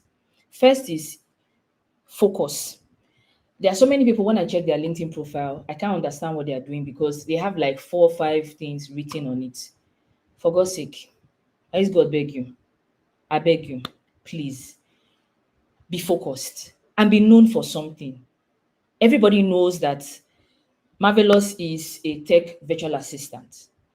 That's what everybody knows. So even if she's doing so many other things inside of it, who is Marvelous? She is a tech virtual assistant. Simple and short. That's all. Let us know what you do. Be known for something. I should come to your LinkedIn profile, your X profile, and see your bio and know what you're all about. That's it. It shouldn't take me time to start figuring it out. So most times recruiters will come to your page, they look at and they're just wondering what's going on here. This person is this, like, is a lot. And I understand that yes, you have like too many skills. It happened to me too. So I won't come and sit down here and tell you that, oh, I don't no, I had the same issue when I started. I didn't know what I wanted to do. So I could do social media, I could do this, that. I just put everything there, but nothing was working. Right?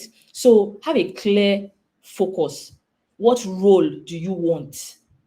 Yes, you are open to many other things, but when we come to your profile, what exactly can we hire you for? Like, what role is it? Second is proof of work. Please show proof, mock projects, case studies. Show these things. If you do something, some of you build projects for your portfolio and just put it in your portfolio. Why do you have to do that? Why can't you take that particular one case study that you created and put it on LinkedIn? And don't just slam us with pictures. Give us the thought process. Tell us what you did. Tell us what difference it made or what it will make. These are the things that you're supposed to be posting. How on earth do you want somebody to hire you as a virtual assistant? And what we are seeing on your profile is how to help a virtual assistant, how many tools to use as a virtual assistant. You don't intend on becoming a VA coach. Why is that something you're posting? Post things that would help you land a client. Show proof of work. You say you want to be a social media VA, but guess what? All you post about is a day in my life, doing absolutely nothing, painting your nails, making your hair. I don't have a problem with that, but lifestyle content will help you. But I promise you, if you're not a lifestyle content creator, if that's not your job, it's not going to give you the clients you think you're looking for. You need to talk about how you took somebody's social media account from one number to the next. And not just that, with proof, show us screenshots. You see me posting every other day about Build with Interns. You think I don't know what I'm doing? I could have done it low key. I could have just posted it once or twice, but I post for the last 7 weeks. I've been posting Build with Interns. Sometimes I do 2-3 posts a day. It's not as if I don't have any other thing I'm doing on the side, but then it's something that is new. I want everybody to hear about it. So I need to talk about it frequently, right? So ensure that whatever you are doing, show proof of work. It is extremely important. Now, the next is skill stacking. Some people, they just go for a VA class and then that's the end. They just feel, oh, they taught us email management, calendar management, one thing, and that's the end. No, please, for God's sake, no. There are so many free courses. When we say skill stacking, nobody's asking you to go and pay 500K for a course. No. What we are saying is within your industry, right? For example, a virtual assistant that started with just calendar management, but now is learning on AI tools. And then before you know it, the person is talking about anything, Zapier and the likes. That is skill stacking. You are looking at the industry, you are seeing that the industry is going this direction. We're not saying go and be okay. So because you saw that Sarah is a VA, but now she's a product manager, and then again she now became a mobile developer. Yeah, mobile developer. You now look at it and say, oh, let me to do it. No, that's not what I'm saying. You can stack your skills within the same industry. What it does for you is that if you start with earning $100, you before you know it, all the things you've been learning and you've been practicing and applying to your VA, whatever life or jobs, you start getting more money. Typical example is I got a gig with a founder. Actually, that's my first tech role ever. I was a VA and social media manager for a long time before I now got like my first tech role. When I got that role, it was a product design role. But within that time, it's a startup. So there was nobody to, manage the team. And I was the one that introduced, the entire team to the founder because he found me first. So I brought in Nigerians. This was like 3 years ago. Now, this person saw how I was being very proactive. I was managing the team because I had a food business. I managed clients, managed staff. I knew how to manage naturally. I didn't even bother doing any product management skills or any. I didn't learn any of that. I just knew how to manage people and I just knew how to structure things naturally. He saw it. I'm like, oh, do you want to be our product manager? Now, imagine if I had just gone there, done only the product design thing. So when I design, I just hand it over to him. Oh, I'm done. Oh, and I just keep quiet. Nobody told me. I said, okay, let's have like meetings. I introduced daily meetings. Before you know it, I said, okay, let's make it weekly. Before you know it, everything that we do for the day, I would just randomly curate everything, give the founder a report, tell him what is going on. I became the middleman between the founder and, the team. So automatically, he just felt, oh, this person is a product manager. It was after I got the role that I now went to learn about product management. So yes, there's some hidden skills that you have. Let's say you're somebody that all your friends used to call you for gist. And if they tell you this gist, you will run to go and look for the source of the gist. Maybe they just saw it on somebody's status. They just send you screenshot that, babe, you don't see this thing before. You, alpha of gist and omega of gist, you will now carry yourself to social media. You start looking for the source, the person. I'm not talking about the blog, the person that actually has that gist, the individual that they're talking about. You go and look for where the problem starts from. I used to be that person. That's how I knew that I had crazy research skills. What did I do? I took it and used it to my advantage. Some of you, you know how to plan your family events very well. You're working as a virtual assistant. Your job is to, let's say, manage calendars, manage a person's, travel plan and all that stuff. But you know that you are very good with managing events and they are doing end of the year party and you're just looking instead of you to pitch your tent and start seeing how, oh, maybe you know how to draw up vendor lists or something. Contribute so that when it's time for promotion, it won't be hard. Everybody has seen that, oh, this person is good. It's a skill that you have. You don't have to wait until you go to any school and pay money to learn a skill before you know you have a skill. So many of us have so many skills that we don't even know that we can apply to our current jobs or even our current industry that we're working in. So skill stacking is extremely important, right? Then consistency. You can do so many things and not be consistent. You can start today, and because you don't see, because you're expecting magic, you start on Monday, and after 2 weeks, you're tired. One of the problems a lot of skilled people have is they don't have patience. They don't have energy and time to put in the work. I'm not going to sit here and tell you that, oh, you're going to do this, you're going to if you just apply now, you'll get it. That's a lie, because as you're applying, there are so many other people doing the same. Whatever it is you are doing, somebody else is doing 10, times 10. Even if you're doing 100, somebody is doing times 10 of that 100 that you are doing. You have to show up consistently. Many times people will ask me, but coach, it's not as if you're job hunting or anything. Why do you show up every day, 8 a.m. and 4 p.m.? It's so bad that, or I won't say bad, but then it has gone to the point that if I don't post at 8 a.m., I have people saying, coach, are you okay? You have not posted. That's because I post regularly. Be consistent. Your resume, your LinkedIn, your portfolio, everything must tell the same story. You can't be saying something different on your resume, and you're saying something different on LinkedIn. You're saying something different on X. You're saying something like, for God's sake, help us. Have one story. If you've heard me say, if you've heard me teach in other, places, you would be very, very familiar with some of the things I'm saying, especially my story, because it's the same thing everywhere. So be very consistent. Your story, everything, how you put yourself out there, your positioning, your branding. Today you're using red, tomorrow you're using yellow. Let everybody know. Once they see yellow, everybody knows that I'm a yellow person. Everybody knows. It shows in every of my content. It shows in everything that I do. I almost wore yellow to this event. I said, no, waiting happen every time. Just you to rest. It's not as if you don't have other colors now. Do you understand? So let everything about you be like synchronized. Don't do something here differently. We go to another app, we're seeing something different. We go to another place. Your resume, what you're saying there is different from what's on your portfolio. No, no. Be consistent and tell yourself the truth. Give yourself a good and a very realistic timeline that, okay, I want to achieve this. By the end of Q2, I want to achieve XYZ. Yes, miracle no dey tire Jesus. We know. However, you need to be very consistent for you to get what you want. Now, the last one is remote work is a system, right? People who land remote roles, they are not luckier. They are not, there's nothing like, oh, this person has luck, this person is so lucky. No, they were more intentional. They were more intentional about their life. They had their why. They wore the shoe. They knew how it hurt, and they did something about it.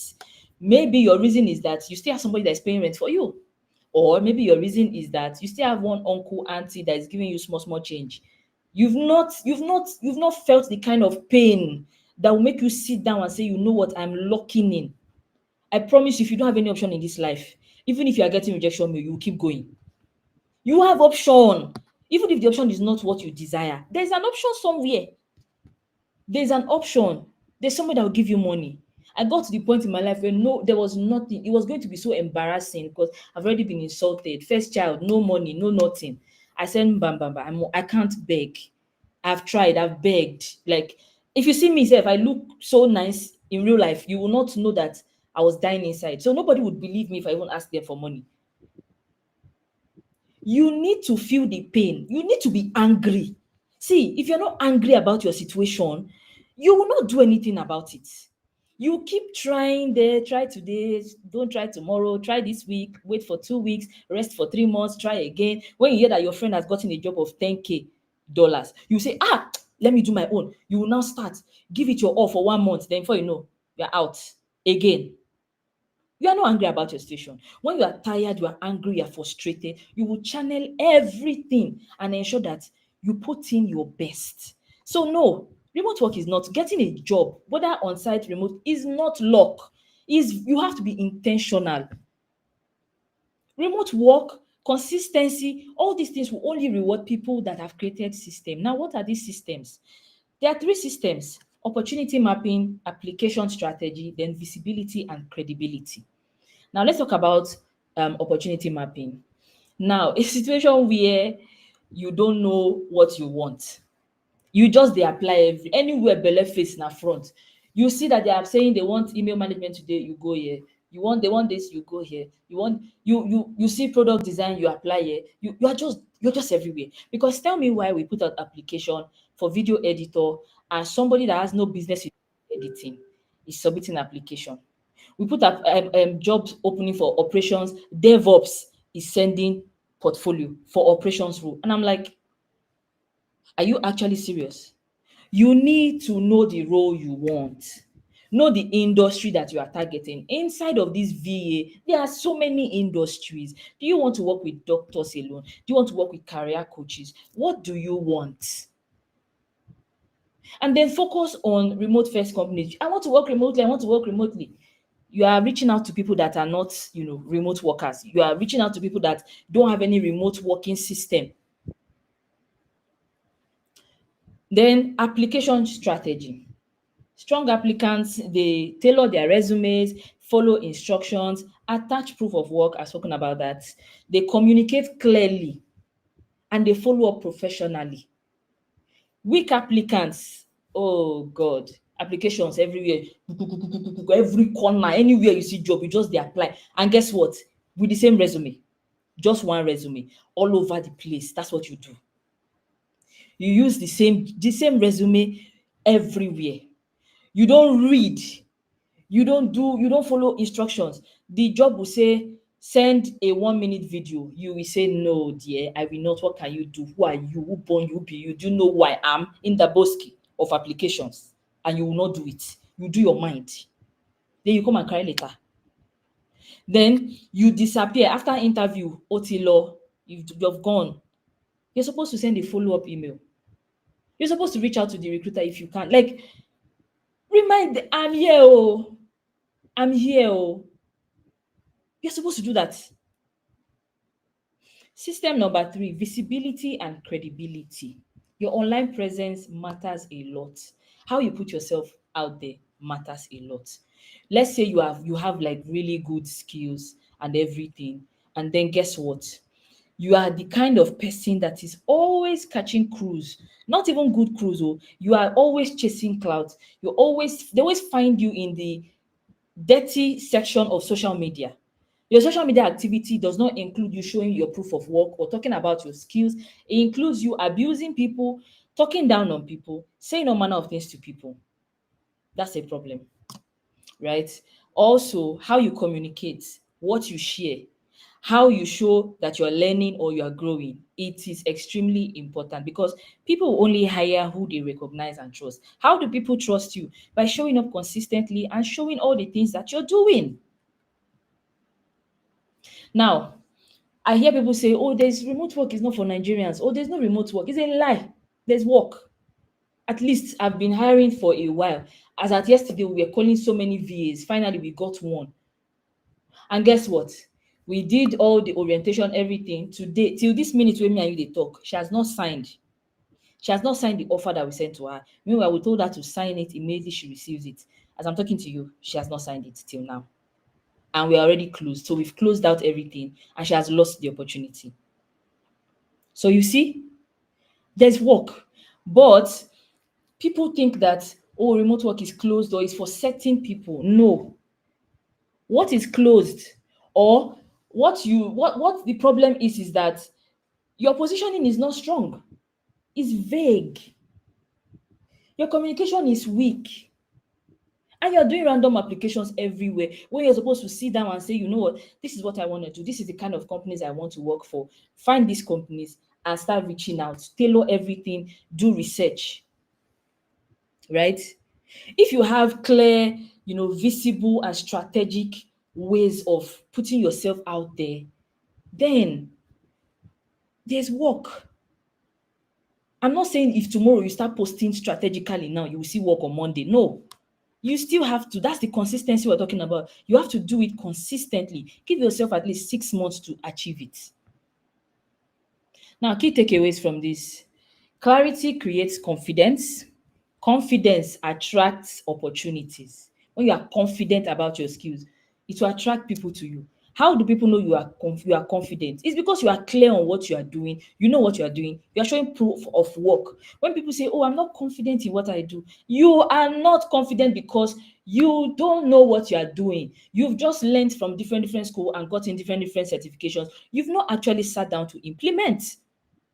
So there can be confidence. If I call you to an interview to ask you deep questions about what you say you know, I promise you, you don't. The same questions that we asked on the form when you want to apply to build with interns is the same questions that we asked in the interview. Guess what?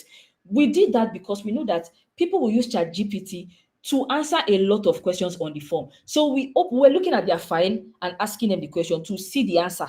Guess what? They were saying something completely different. If you know what you're doing, somebody asks you, what do you do for a living? You can't be confused about it. Oh, you do email marketing. Oh, okay. So if I have like an email marketing platform, can you help me set up this? How will you set up? You will be saying, you will say, oh no, if you have a list, if you have a custom list, you can give it to me. What platform do you want to use? You will ask questions because you know what you're doing. You won't just say, oh, yes, I can do it. No, you ask questions, and the person, from the questions you're asking the person will know, oh, this person is very confident. A lot of people have certifications, zero confidence. And that confidence is what will attract opportunities, and you don't have it. You also feel like it is okay to, beg for roles. Please help me.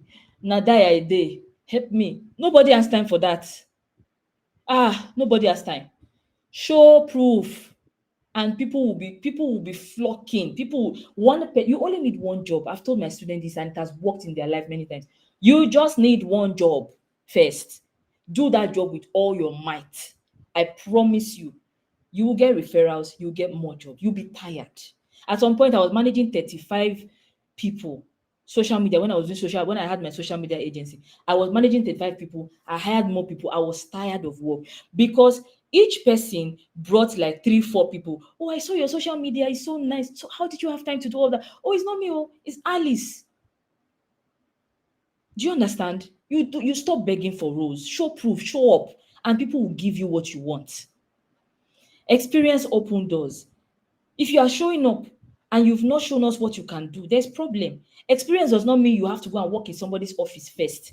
Like I said, use people around you. I used a lot of my friends' businesses to grow when I was a social media manager. I use them. Please let me. Nigerian people like free things. You're not taking advantage of it. They will feel like they are using you. Now they use them. Just do one month or two months with like 5 people. You can do it. Train yourself. Do it. And you will see portfolio and you'll be posting, oh, today we did this, today we did that. Hey, there's plenty of work, but you're not doing what you're supposed to do. Positioning keeps them open. When you position yourself, you've gathered the experience, you are sharing it, you are positioning yourself, you are talking about something, we are knowing you for something. You are opening yourself to more opportunities. You're opening yourself to many amazing opportunities. Trust me. Remote work rewards intention, not emotion. If you like, cry from now till tomorrow. You will clean your face like this and say, God, when? That's all. You have to be intentional. After you cry, you get up, you clean your face, you get up and go back to what you need to do. Emotions is there. You can break down. Like I do break down. Like we are humans. But I'm not going to break down and say, I don't do again, I don't do again. Oh my God, I don't do again. You are wasting your time. You know, the hungry will won't kill you. You don't see waiting be hunger before. Sorry, if you are not in Nigeria and you don't understand. I'm saying, I always say I need a translator anytime I'm going. Oh God, I need somebody that will be translating for me so that as I'm speaking the pidgin or any language, they can just be translating it for you people. Anyway, so last one, build systems and results we follow. When we say build systems, I've talked about the 3 systems that you need to work on. Build it, focus, work, and do everything you have to do. And the results you will be so tired of jobs. You'll be tired. I was the person I worked with for 3 years, the product design job that went into product management, also entered into AI because I started learning about AI for my academy. And then I told him, oh, I can help you do certain things. He got into that. I got tired this year when I was getting ready to launch the job board and I saw it was not going to be possible. Now me right time say, sir, I'm sorry, sir, but I won't be able to continue.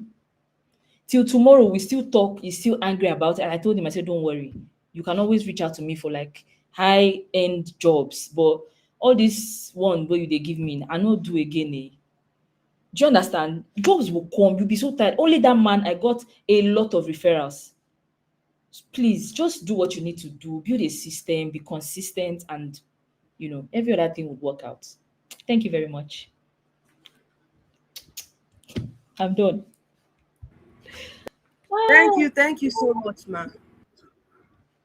You're welcome. Thank you so much, ma. Thank you. That was a well packaged session, fully loaded.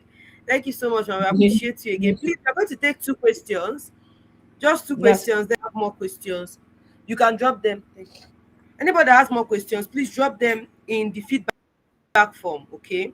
So we can get our next speaker on board. Please, I'll take two questions. So let's snap. If you have a question, please quickly drop it in the chat box, and we'll take your question real quick. Let me quickly check. Questions. So once I'm done with the questions, we'll get to our next speaker. So please, you guys should go ahead.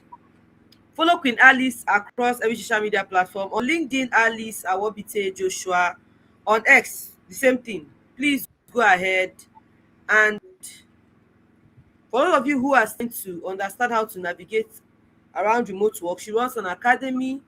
She does a lot of teachings and coaching. So you follow her on social media, turn on your post bell notification, so whenever she makes a post, you can be able to do something new, and you can be able to join in the moving train. 2026 is not joking with you, so you have to turn up prepared. Okay, I'm trying to get the questions. I'm not seeing any from this end. Okay, just give me a minute, guys. Questions, please. If you have many more questions, go ahead and drop your questions in the feedback form. A feedback form will be dropped, okay? So please drop your questions there, and we'll do well to answer as many as possible. So um someone is asking, if I have four different skills, how do I know which to start building with? okay. First off, it's okay that you have four different skills. And how to know the exact one you should start with is first off, ask yourself, what can I do with all the skills? There has to be one that you love the most, right? And you say, okay, what if somebody wakes me up right now, there is no money involved, there is nothing involved, which one will I pick? Which one am I so passionate about? Which one do I see myself doing? Because inside of us, I don't think there is anybody that has just one skill. We have a lot, but there has to be one that you start with. So you look at the one that is very, very easy for you to start. Look at the market of that particular skill. Is it something that is paying? Because there are some skills that you love that you will not see 1 naira. My dear, nothing shishi you will not see. That one, keep it one corner. All four skills, look at them strategically and say, which of these can I do and be happy that I'm doing it? Number one. Which one can I say, okay, this can help my finances, right? I can talk about this. I'm happy to talk about it. It can help my finances. It can make me, it can position myself and strategically place me as a thought leader. These are the things that you need to ask yourself because we have so many skills that you cannot, for the life of you, do all at the same time. But start with one and then introduce the second one. So let's say you're a VA and you love research, right? You love to research for people, you love to do so many things. That is the core of what you love. You know that doing research is not going to pay you. Nah, nah, nah, nah. It's not. But then also, you now love AI and automations. You know that that one will pay you faster. Now you can infuse your research that you do after you've started doing your AI and automations. So sit down and ask yourself, I have four beautiful skills.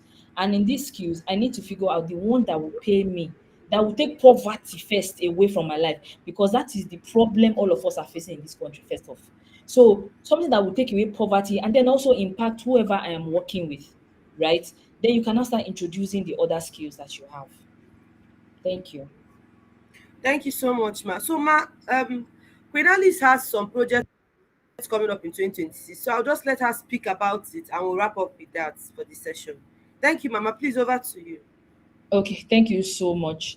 So I have my remote work program in February. This is a program that has helped a lot of people land remote jobs, right? And then I have my product management program. I had one session, the first cohort last year actually, but this year has been so tight that I couldn't do it.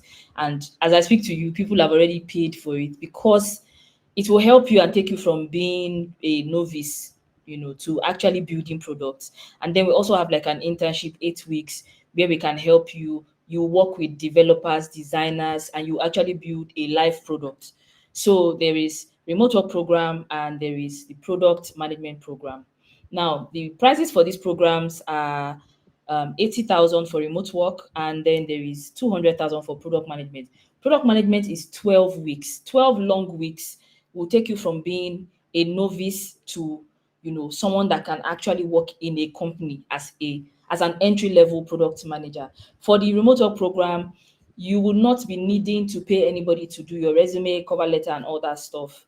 You can't, there's no need for that. You will know how to do it. All my students, actually, you can make your 80K back in the first 3 months if you are active, because I know people that made their money the same month, because we will teach you how to create resumes, cover letters that you end up offering it as a service. So I always tell people that you can make money in different ways, right? And this program is going to expose you to all of that, show you how to apply to jobs, show you where to find the recruiters, show you where to find startups. I love working with startups. So I have like details of where you can find startups that you work with and all that stuff. So basically, these are the programs. But then I got a lot of feedback from people that, oh, we can't pay all the money at once. We can't do everything. So there is something we made, a commitment program. Now, this commitment program is you can pay 20,000 naira to hold your seat for remote work program, and then pay 50,000 naira to hold your seat for product management program. And then you can pay instrumentally. So after the 20,000, let's say you have 10,000 next week, you pay. Let's say you have 15,000, you pay till you complete it. But everything must be completed before the end of January, because the class starts February 1st. That's basically it. So if you're interested in this, you can reach out to Marvelous, or you can send me a DM on all the platforms I'm on, and she will drop the link, to where you can just access it, do your payments and all of that stuff. Thank you very All right. much. Thank you so much, Ma. Thank you so much. So please, if you have more questions for Queen Alice, you can drop them on the feedback form. All right. So we'll do well to do our best to answer your questions. And like she said, go ahead and follow her on her social media handles. So whenever we post, as regards the programs as well, you get notifications. Thank you. So right now, thank you, Ma, once again. I appreciate you. So right now, Thank we're bringing you. up, thank you, Ma. Bye. I'll bringing up our third speaker for tonight. I'll bring up our third speaker for tonight. Our third speaker for tonight, I believe you guys yourself and you've learned a lot already. So our third speaker for tonight is Adebola Bado. Forgive me, Mao. I'm sorry. Let me pronounce it small. Adebola Badebo Ademola. Right? So she's a virtual assistant. This is someone who I connected with from LinkedIn, and she's making her money on Fiverr. So I believe some of you have seen the featured session and the things you are going to be learning, and you're wondering, oh, when are we going to get to Upwork and Fiverr? So we are talking to a Fiverr expert who is making her money on Fiverr. She's one of the rising voices in virtual assistants. She's an executive virtual assistant and a respected virtual assistant coach. She's dedicated to shaping the next generation virtual assistants in the remote space. She's the founder of the Growth Guard Digital Hub, and the creator of multiple training programs that equip aspiring virtual assistants with the clarity, skills, and confidence they need to strive in today's workspace. As a matter of fact, we are currently on her YouTube channel, guys. So take out a minute, click on the subscribe button and subscribe to our YouTube channel. If you go through our videos, you're looking to start out as a virtual assistant, you're in the right place. She has over 3 years of experience helping and supporting CEOs, founders, and fast-growing businesses. She has trained and mentored over 1,000 plus upcoming virtual assistants, helping many of them transition from beginners to job-ready professionals with marketable portfolios and strong client communication skills. So Adebola's work spans across coaching, community building, and professional development. So all you need to do is go ahead and stay tuned. Tell someone to tell another person that we're about to the third session of today's webinar, and we are sat. So let me hear you. Give me drum bells in the comments. Thank you, ma. You're welcome, ma. Over to you. Please, you can go on, ma. Thank you so much. I appreciate you. Thank you for honoring my invite, giving us your pitch for this. Hi everyone. Good evening. Good I evening. think Am I audible? yes, you're audible. But your face is a bit invisible. I think it's the filter. Yeah, this is better. Yes, Okay, thank you, ma. right now. All right. Yes, thank you. Please go on. Hi, good evening. Good evening, marvelous. Good Well evening. done on the amazing job. Thank Well you. done. Yeah. Thank So, without wasting too much of our time, let's dive right into it. I'm trying to share my screen.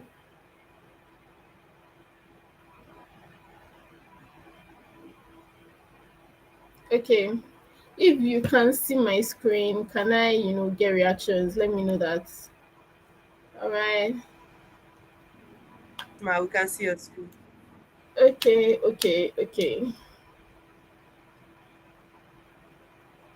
Let me get reactions in the live chat though. Can you see my screen? Yes, ma. We can see your screen, ma. Okay.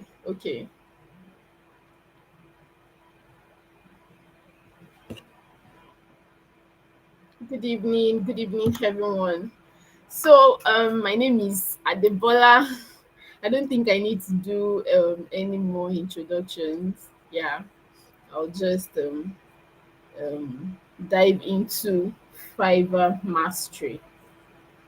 And trust me, I'm not going to, we're not wasting our time here. I have been following all the speakers, the first speaker, the second speaker, and they've said a lot of things, yeah. And this session as well is one you should actually sit tight and listen attentively. The next 20 minutes, the next 20 minutes, you are going to be getting the exact system to go from zero to consistent sales in on Fiverr. Yeah, on Fiverr. So you might ask, what is Fiverr?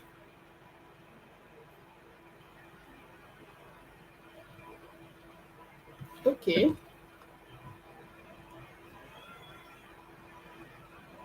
I don't know. I think my system is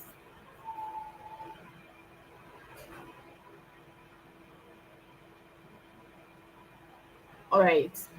So what is Fiverr? Fiverr is an online freelance market space where businesses and individuals hire VAs and freelancers. Actually, this webinar is not for virtual assistants, so pardon me if saying quite a number of things. VA.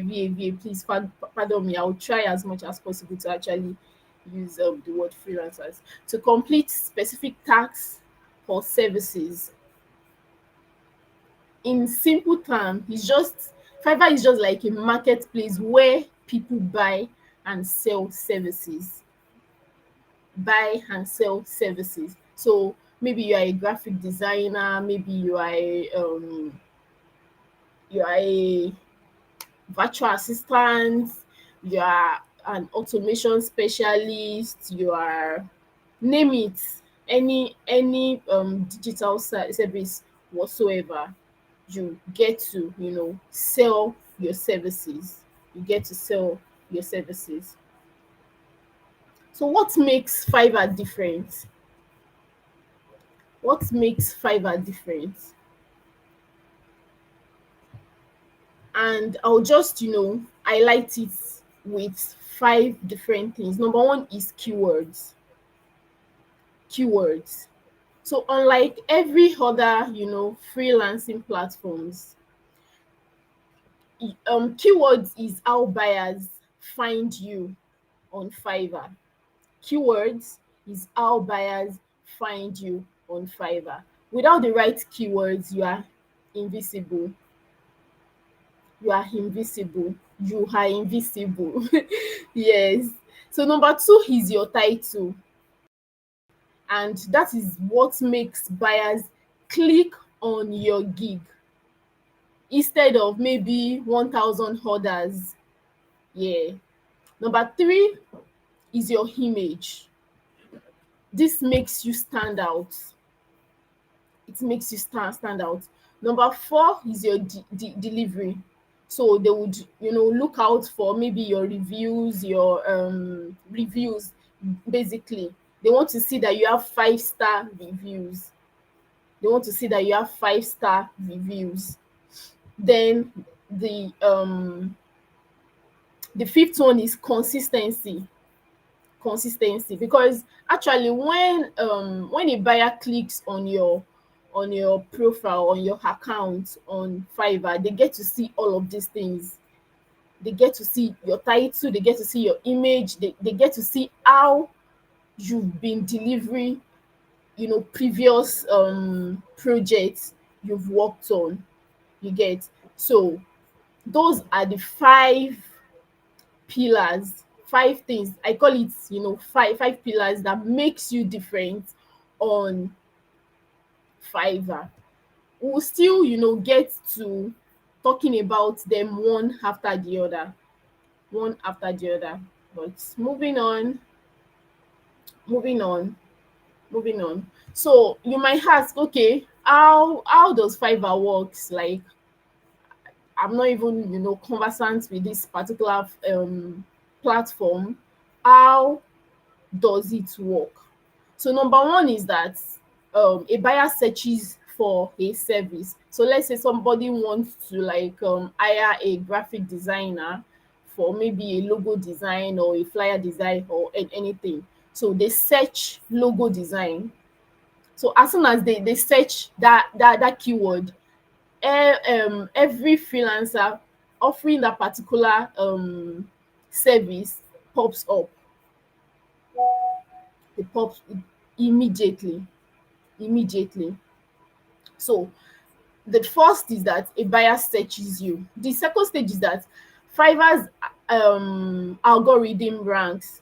It will rank thousands of gigs actually, but the people with the right keywords pops up. So you see why it is very, very important for you to actually have the right keyword. It is very, very important. The third stage is that okay, maybe one way or the other, your profile shows up.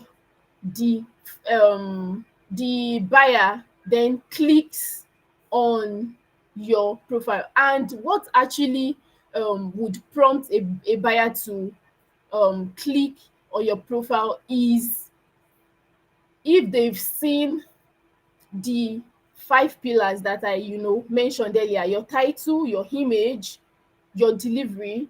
They've seen that okay, this person is consistent, this person has 5-star ratings, the person's image is converting and all of that.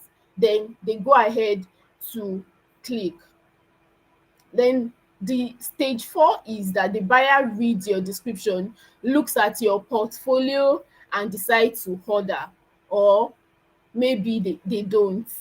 You get. So your job is actually to optimize every single stage of this funnel.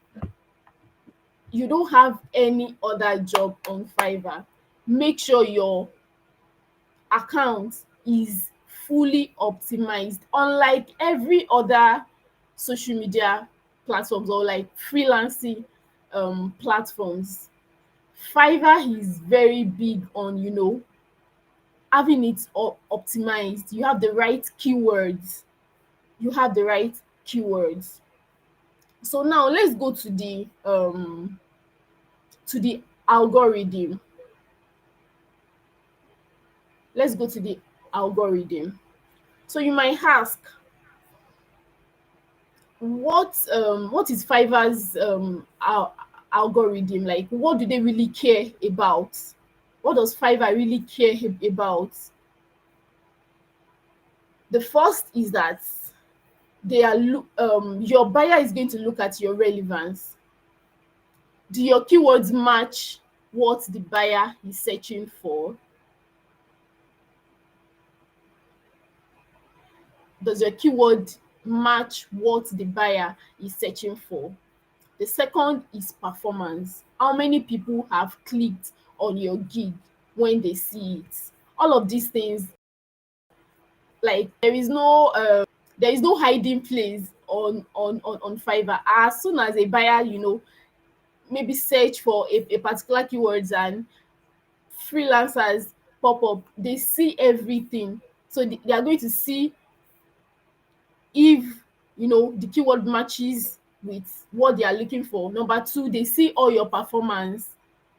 How many of those clicks actually turn into orders? Did your click-through rate and conversion rate, is it high? They are going to check all of those things. Number three is your reputation. Do you have positive reviews? What's your overall rating? I hope they won't be saying like maybe 3 point something.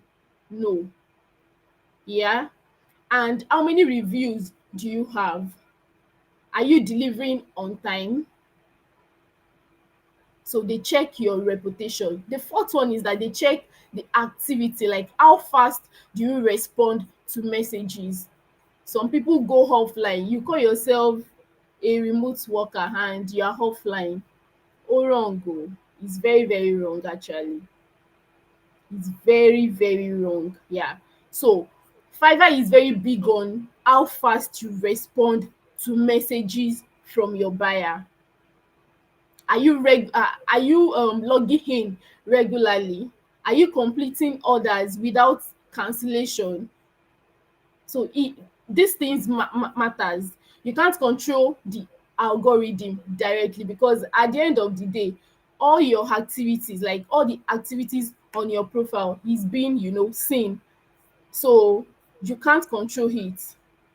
But what you can control is these four factors: your relevance, your performance, your reputation, and the activities on your account. And you need to get these things right. You need to get these things right. You need to get these things right. So moving on, when you have a new account, a new account, the first 60 days of that account matters a lot. It matters. And the first 60 days, Fiverr actually gives you this free temporary, note the word, temporary visibility boost for the first 60 days. Do you know what they are doing? They are testing you. So during this window, your gig gets shown to more people than they would normally do. And while they are doing this, they are actually watching. Are people clicking? Are people ordering? Are you delivering quality work on time? So if you do well, if you perform well during this first 60 days, Fiverr rewards you with permanent high ranking. That is, your gig stays visible, and definitely order keeps coming.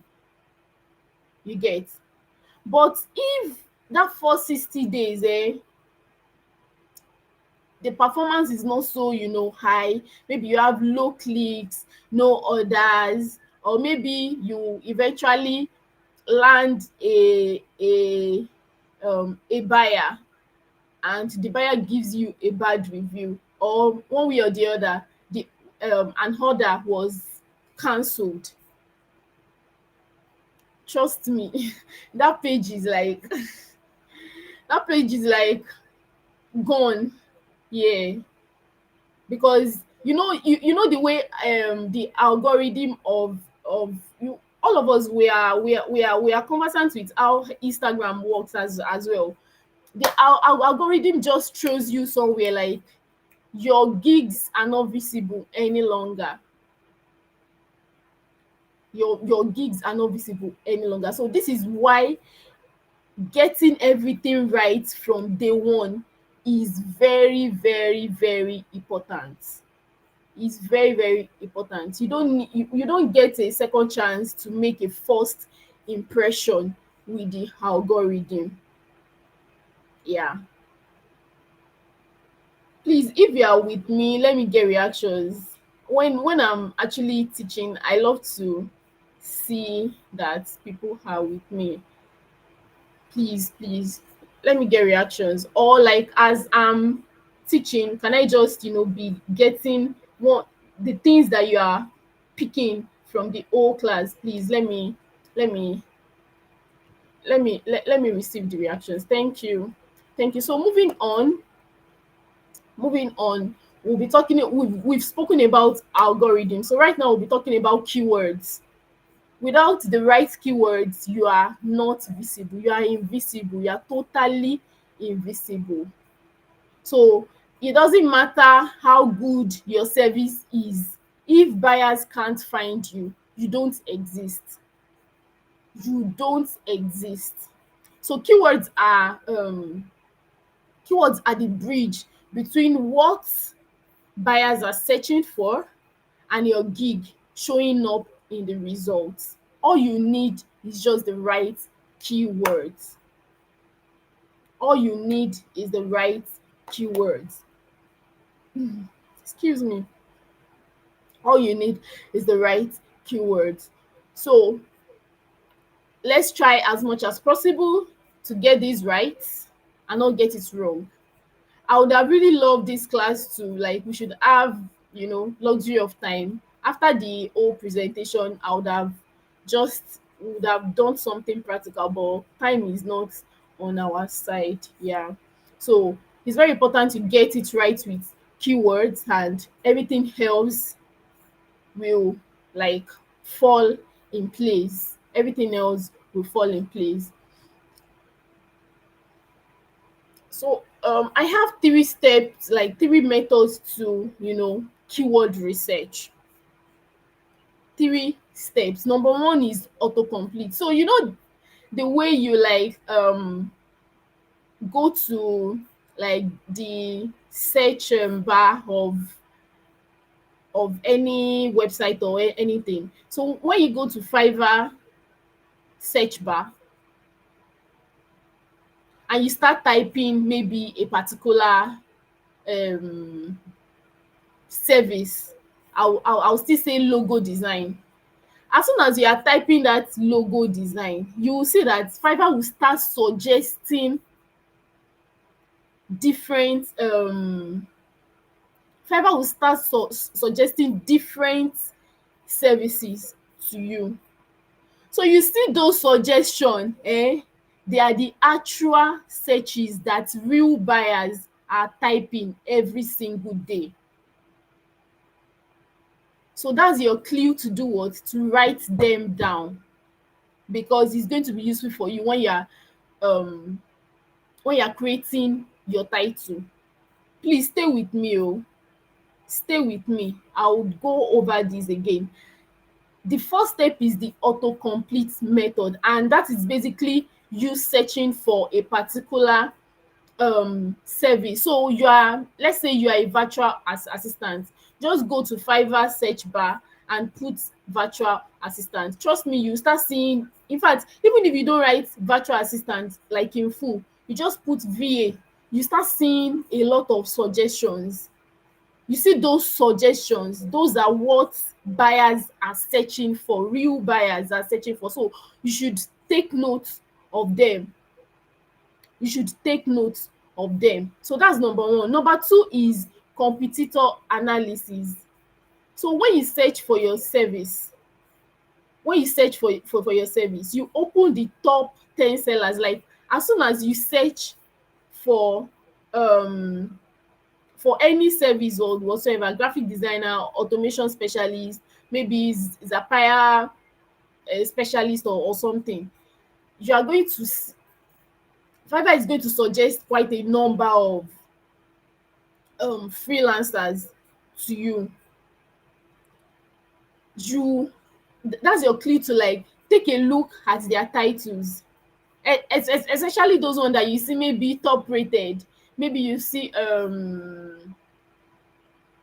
top rated, you can see level 2, you can see level 1. I mean, we'll still get to that. If you can move from new seller to level 1 on Fiverr, trust me, you are doing well. You are doing well. So when you search for like your competitors, yes, you take note of their titles, you take note of their tags, you take note of the first paragraph of their description. You know why? Because those keywords are actually working for them. That title is working for them, the tags is working for them. So that's your clue to do what? To also use them. It is working for them because that is what buyers are searching for. That is what the buyers are searching for. You get? So I'm not saying you should like copy word for word, because actually copying on Fiverr again Fiverr is kind of tricky. When you just lift something and dump and know all of that, it might not you might lose like the credibility of your own account. So I'm not saying you copy. I'm saying you should learn the strategy. Do you understand that? You learn the strategy. Yeah. So the third step is, you have to be specific. This is like the most important step. Don't go after broad keywords. Go after long tail keywords, like specific phrases that have less competition. So instead of you saying logo design, you can go for something like modern minimalist logo for tech startups. Did you get that? Modern minimalist logo for tech startups. Instead of you just saying writing, you can say SEO blog writer or SEO blog writing for, you can mention an industry, maybe health websites or entertainment. You get? So those are the 3 steps method. I'm trying to rush. Those are the 3-step methods for keyword research. For keyword research.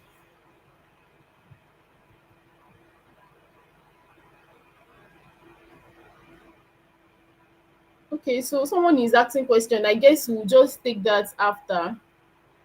We'll take that after. Please go on. We'll take the question when you're done. Yeah. Good versus bad keywords. Good versus bad keywords. So the difference between a good and bad keyword is I think we've even like I I mentioned it earlier. It's just for the example I made earlier. Instead of you just saying logo design, you just write logo design. Because when you put logo design, you're going to see result like 2,000 or 3,000. What am I even saying? Like 200,000 results. You get? So you are competing with everybody, and with that it is impossible to rank. So that is why you can just come up with something like modern minimalist logo for tech startup, or maybe for a beauty industry startup or something. Just be specific. You have to be specific. because that will help to target a particular style and audience. And with that, it is much easier to rank. It is much easier to rank. The other example I gave earlier is writing. You're just saying writing services. That is like too vague. What kind of writing? Who are you writing for? So instead of that, you can just say SEO blog writing for beauty websites or health websites. That way, specific skill, specific niche, and you also get a specific outcome. A specific outcome. So the more specific you are, the easier it is to rank, and the better your clients will be. Like, the more specific you are, your clients will even find you. Out of the 200,000 searches, or out of the like thousands of search, your clients will actually find you. Your clients will find you. So keyword placement, where to put your keywords. We've been talking about keywords. I know you will start, asking yourself that, okay, is it that I'll just open Fiverr and all I'll be putting is keywords? No. So number one, when you are coming up with your gig title, and this has the highest weight in the algorithm, your main keyword should be at the very start of your title. Your main keyword should be at the very start of your title. The next one is description. And for this, I think you have like 50 characters. Yes. So you have to ensure that there are specific and strategic keywords in your description as well. The third one is search tags. You get to input 5 tags. Yeah, 5 tags. So you have to use all the 5 strategically. The number 4 is throughout your description. So there is a description that is just like 50 characters, and there is another description that is like very long. So you have to sprinkle keywords around. Yeah, you sprinkle it around while you are even writing the long description. Then there is also the frequently asked question section. So you have to answer questions using your keywords naturally. You have to be strategic with all of these things. You have to be strategic with all of these things. So we'll go now to gig title. Your gig title is your sales pitch in 80 characters. You know the way you say, I know we are conversant with the I will something something something. So I will, you had your service, you had the audience and the benefits. So when a buyer searches, they see, a lot of gig thumbnails on the page. Is your title that that would make you stand out. It has to make them stop and click that, okay, out of all of these people, this is the person I actually want to order from. So you start with I will. That is like Fiverr standard. The I will is even already there. You can't remove it. Then next is that you add your specific service. It's not that you just say I will design logos. No, I will design a modern minimalist logo. Then you add your audience for tech startups.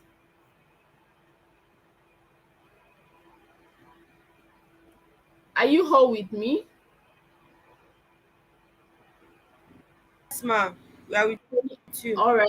Then you had your audience, which is for your tech startup, then you had the benefits, and that just helped to boost the brand recognition or keeps viewers watching. So let me read the complete sentence. I will design a modern minimalist logo for your tech startup or for your YouTube creators that keeps viewers watching. And one thing is that you have to use the 80 characters. You have to use the 80 characters. You have to use the 80 characters. So your title should actually make somebody think, okay, this is exactly what I want. This is exactly who I have been looking for. You have to include, power words like professional, boost, rank, viral, convert. Like those are the words that we actually, make them stop to click on your gig, on your gig, on your gig. So, um, moving on. Okay, so these are examples. These are examples. I've gone over them. How we edit videos. Instead of you saying I will edit videos, you say I will edit cinematic YouTube videos that keep viewers watching. So without dwelling too much, let's move on. Your gig image. It seemed like it is actually the most underrated. Sometimes we're even careless with adding images. I've seen quite a number of Fiverr gig thumbnails that don't have image. They are making a very big mistake. You have to add your image, like your own image. It is very, very important. It is very, very, very, very important that you add an image to your Fiverr gig thumbnail. So the reality is that when a buyer actually searches, they see a lot of thumbnails just pops up, and they are just scrolling fast. They are just scrolling fast, and okay, marvelous. All right, no problem. They are just scrolling fast. Your um your your image is what we actually make them stop. Let's take for instance, there are 50 thumbnails, and it's just you that um that you have an image on your thumbnail. Trust me that it is your own gig thumbnail that will be clicked on, because it is outstanding. It is outstanding. It is outstanding. So you should add gig image to your Fiverr thumbnails, thumbnails. Gig image design. You just show your work, your text overlay. Now I'm rushing. I was told that the next what's it called is already waiting. Color psychology, human element. I think I picked this one after the other. So when you are trying to create a gig image, you should put all of these things um into consideration. You use colors that will actually naturally appeal to people. Yeah, it is also like a trick. It is a trick. Images do's and don'ts.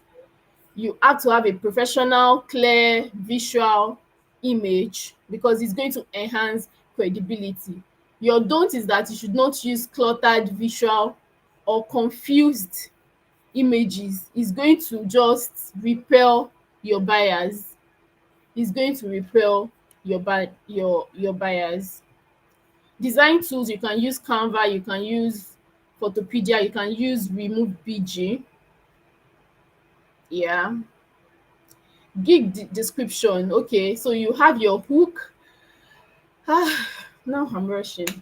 You have your hook, you have the deliverables, you have unique selling points, you have call to action. You have call to action. Your hook, grab attention in the first 50 characters. Your deliverables will clearly outline what is included in the service. Your unique selling points highlight what sets you apart from other competitors. Then the call to action, you should not just write the whole thing, and you're not saying DM me to, or I look forward to hearing from you, or something. No, for in fact, anything, any description, you should add a call to action. You should add a call to action. Your pricing strategy. So there are three package system in Fiverr. You have the basic, you have the standard, and you have the premium. Gig extras. So there are sometimes that you have clients that would want fast delivery, or maybe they want you to do extra revision, or maybe they want you to include or original files or something. All of these things comes with extra pay. It comes with extra charges rather. Yeah.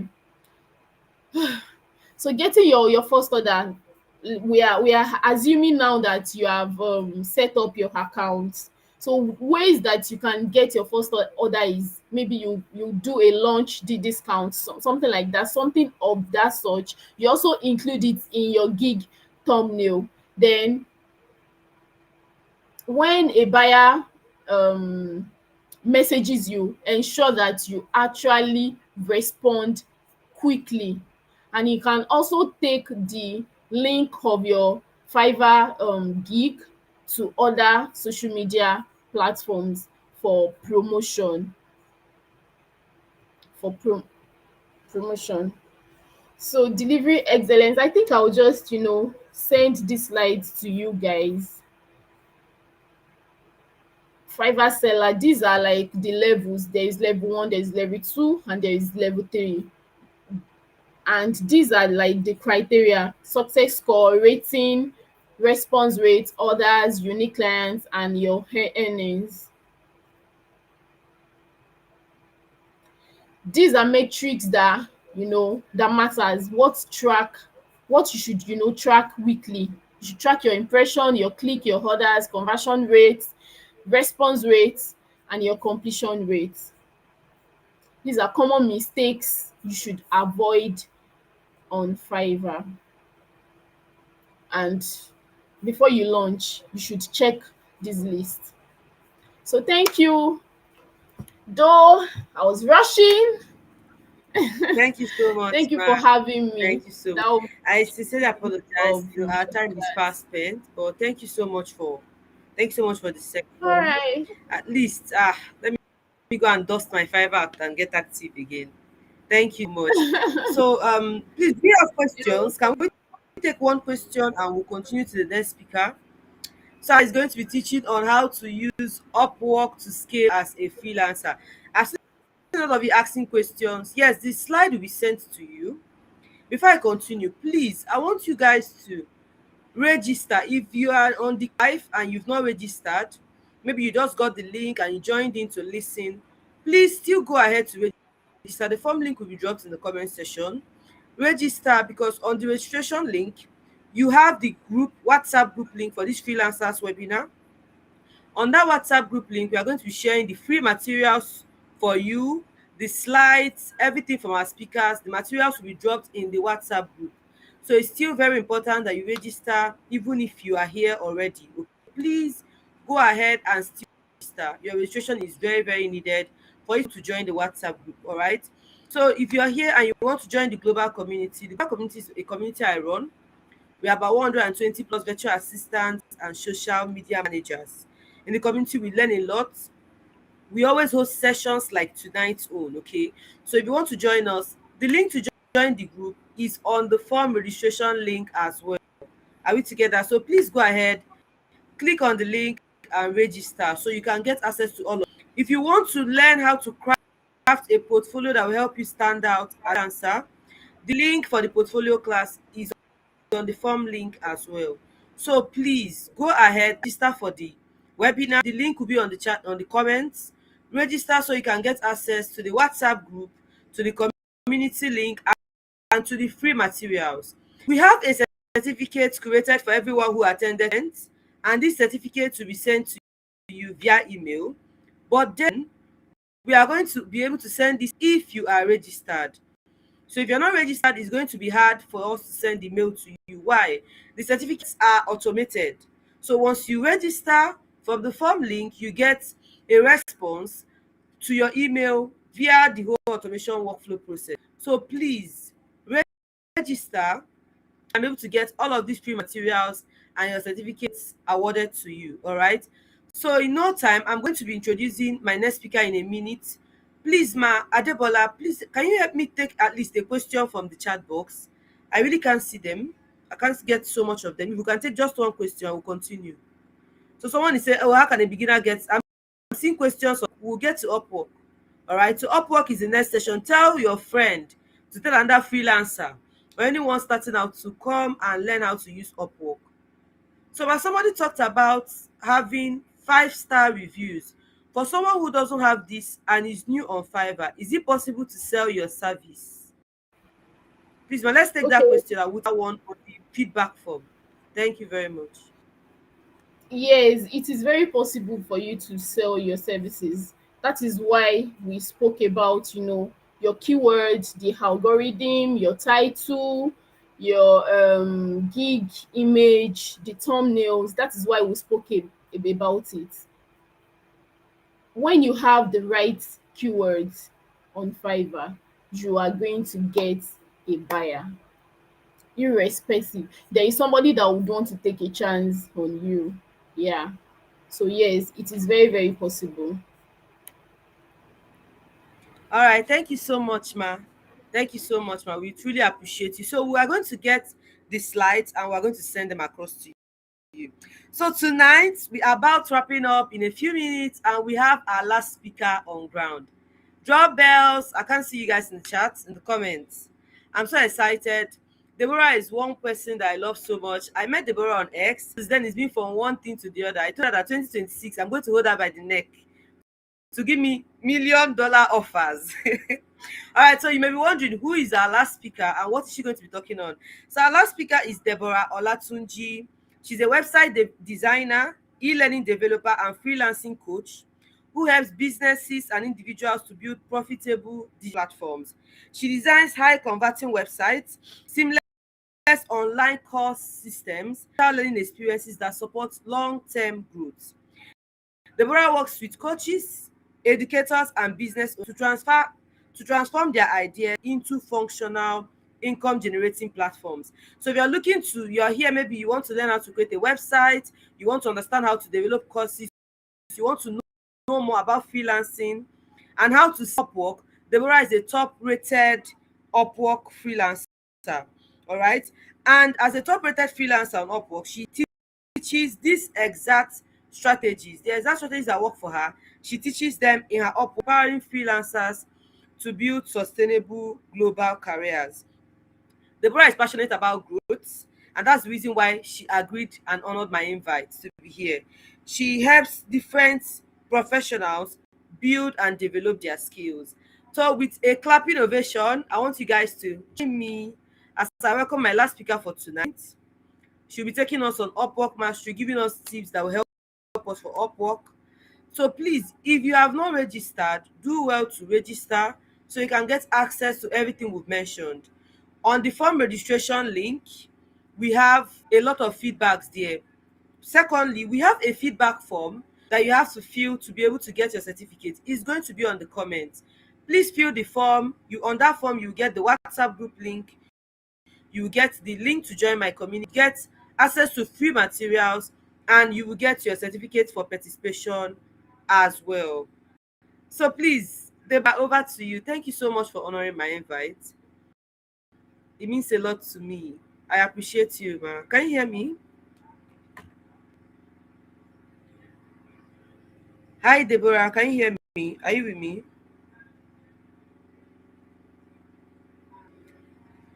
If you're speaking, I think your mic is on mute though, because I can't hear you. Can we hear her? If you can, please drop a message in the comments. Let me see you. If you're finding it difficult to register, you can send a DM on LinkedIn, on X, and we'll do our best to reply to all of your issues at all. Okay. If you have questions as well, you can also them, and I will attend to all of them. Are we together?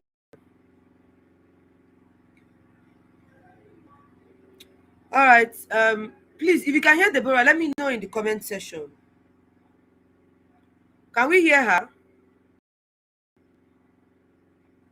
Let me see in the comment section.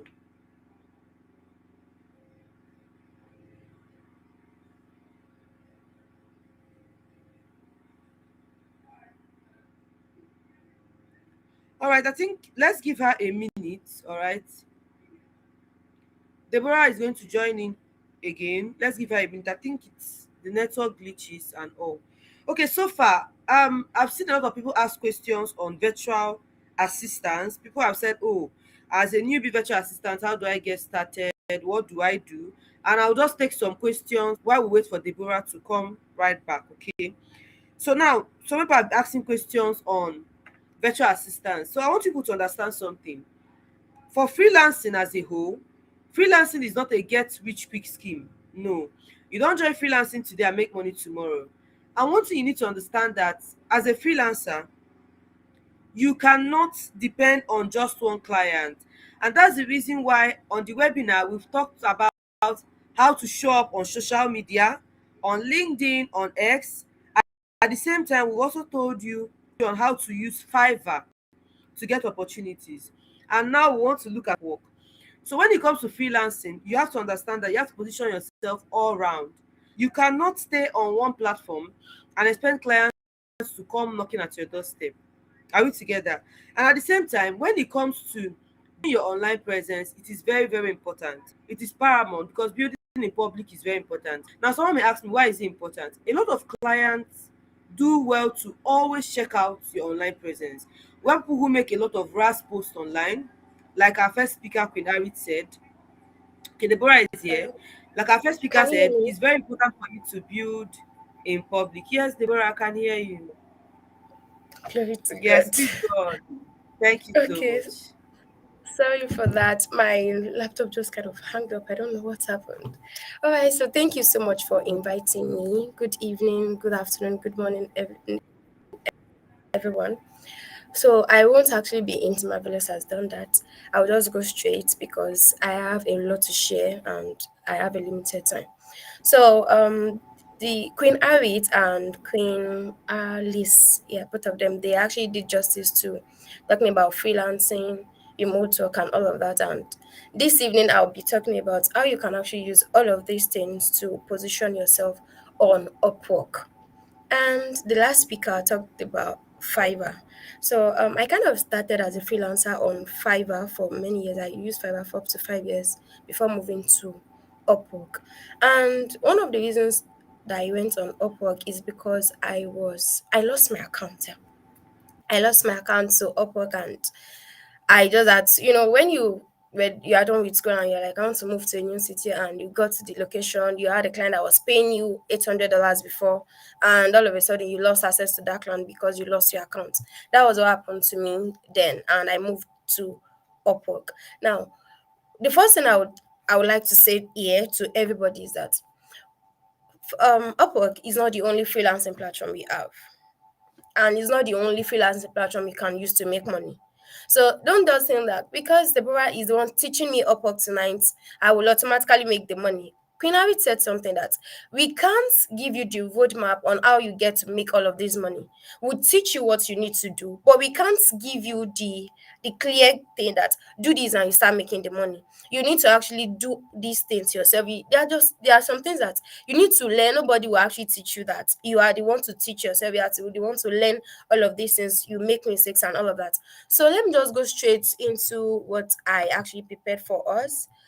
Yeah, let me just go straight into it. I believe you can all see my screen. So I titled it profile optimization for Upwork success. Before I go into the details of all this, there are many ways you can use to make money on Upwork. Many ways, many ways, many ways. Proposal is just one of it. So when you're like, I don't have connect to send proposal on Upwork, there are still other ways you can actually explore to make money on Upwork. So no connect, that is not a problem. There are still other things you can do to make money. But are you even ready to do all of those things? And your profile is actually the thing that will still determine if you'll be able to get jobs with all of these other things. And then number one on my list is your profile. So when you are talking about I want to make money on Upwork, the first thing you need to have in mind that will help you, that will enable you to make money on Upwork is your profile. So if you don't have a very good profile on Upwork, you are not making a dime, not even $1. Not even $0. You won't make anything on Upwork if your profile is not good. Just like, people always say something like dress the way you want to be addressed. The same thing goes to your Upwork profile. Your Upwork profile should be like what you are trying to attract. You are attracting mediocre client, then your profile should look like that. You want to attract client that will pay you so well, then you need to package it like that. So let me just go straight into this. Then the major things I'll be teaching us right now, this evening, this minute, are three: profile optimization importance, Upwork income streams, then profile optimization element. Then the first thing, profile optimization importance. Why should you optimize your profile on Upwork? The first thing is it's your digital first impression. When people see you, before they would know that this is what you can do. And let me tell you something, you optimizing your profile, you can always do this even if you don't really have anything else here like that. You have AIs that can actually help you. You have ChatGPT, we have cloud, we have Perplexity, we have so many things, so many AIs that can actually help you to optimize your profile. But some of you, or should I say some of us now, you are just like, how today used to say this thing that maybe could not tire Jesus. Even if God would direct a client to come and dash you money, even if God would direct an angel to come and dash you money, your profile must be okay for you to be able to get that blessing. So your profile determines whether clients will notice you, message you, reach out to you, buy anything you have to offer. It is the first impression they will have about you. If your profile is just looking jam-packed, and let me just say this by the way now, if you are here right now and on your Upwork profile you have emojis, the way you are always using emojis on WhatsApp, if you have that on your Upwork, you are actually a failure already. You don't need to add emojis. Some people even add brain emojis on Upwork, like brain emoji. Why do you have to add all of those things? Are you a medical writer?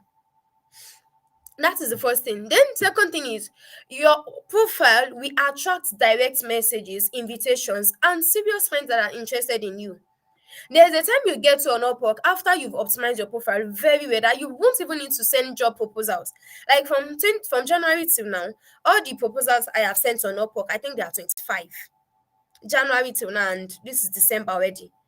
And I used to get direct messages, I get invitations too. But it wasn't like that when I started on Upwork. So when you are starting out on Upwork, take it or leave it. There are some things you need to do even after you've optimized your profile. But over time, you don't need to send proposals anymore, and you still be getting invitations. The third thing I have here is that it's your foundation for success. Your profile will attract to proposals. So even if you send proposal to clients, even if AI, ChatGPT, for example, helps you to write a very good proposal for a job description you see on Upwork, any client that will message you, we check your profile first. Even if they want to buy your project catalog, they will check your profile first. Even if they will buy your consultation, they will check your profile first. So if your profile is not good, that means your proposal, your project catalog, your consultation, none of these things will convert. None of these things will convert because your profile does not look like it. And automatically people will be like, this is AI. This person used AI. So that is that. Then the last but not the least I have here is that as a client, check your profile before replying, before purchasing, booking. making it crucial for establishing trust. So that these are those parts. There are still many, but then I need to be time conscious. These are just few reasons why you need to optimize your profile on Upwork. Now let me just continue. So the next thing here are ways to earn on Upwork. So number one I have here is an optimized Upwork profile. I said when your profile is well optimized, clients send you direct messages.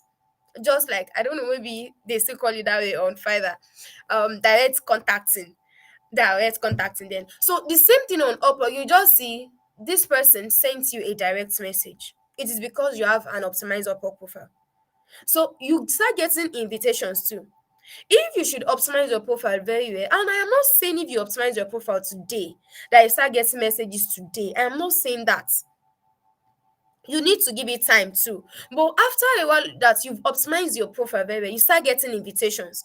You start getting serious clients. For me personally, most of the clients that has actually paid me much money, they actually came directly through my profile. Like the ones that paid me so well, like so well on Upwork.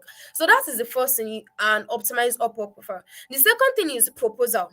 If you're very good with sending proposals, then it will actually help you to be able to get jobs. You can get on Upwork today and get a job today if you're really good with proposals.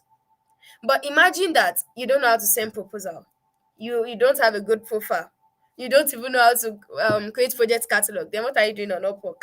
You're actually frying plantain into your life. Okay, so I said if you understand how to write strong proposal, you can get job on Upwork today, apply for a job today, and land a gig that same day.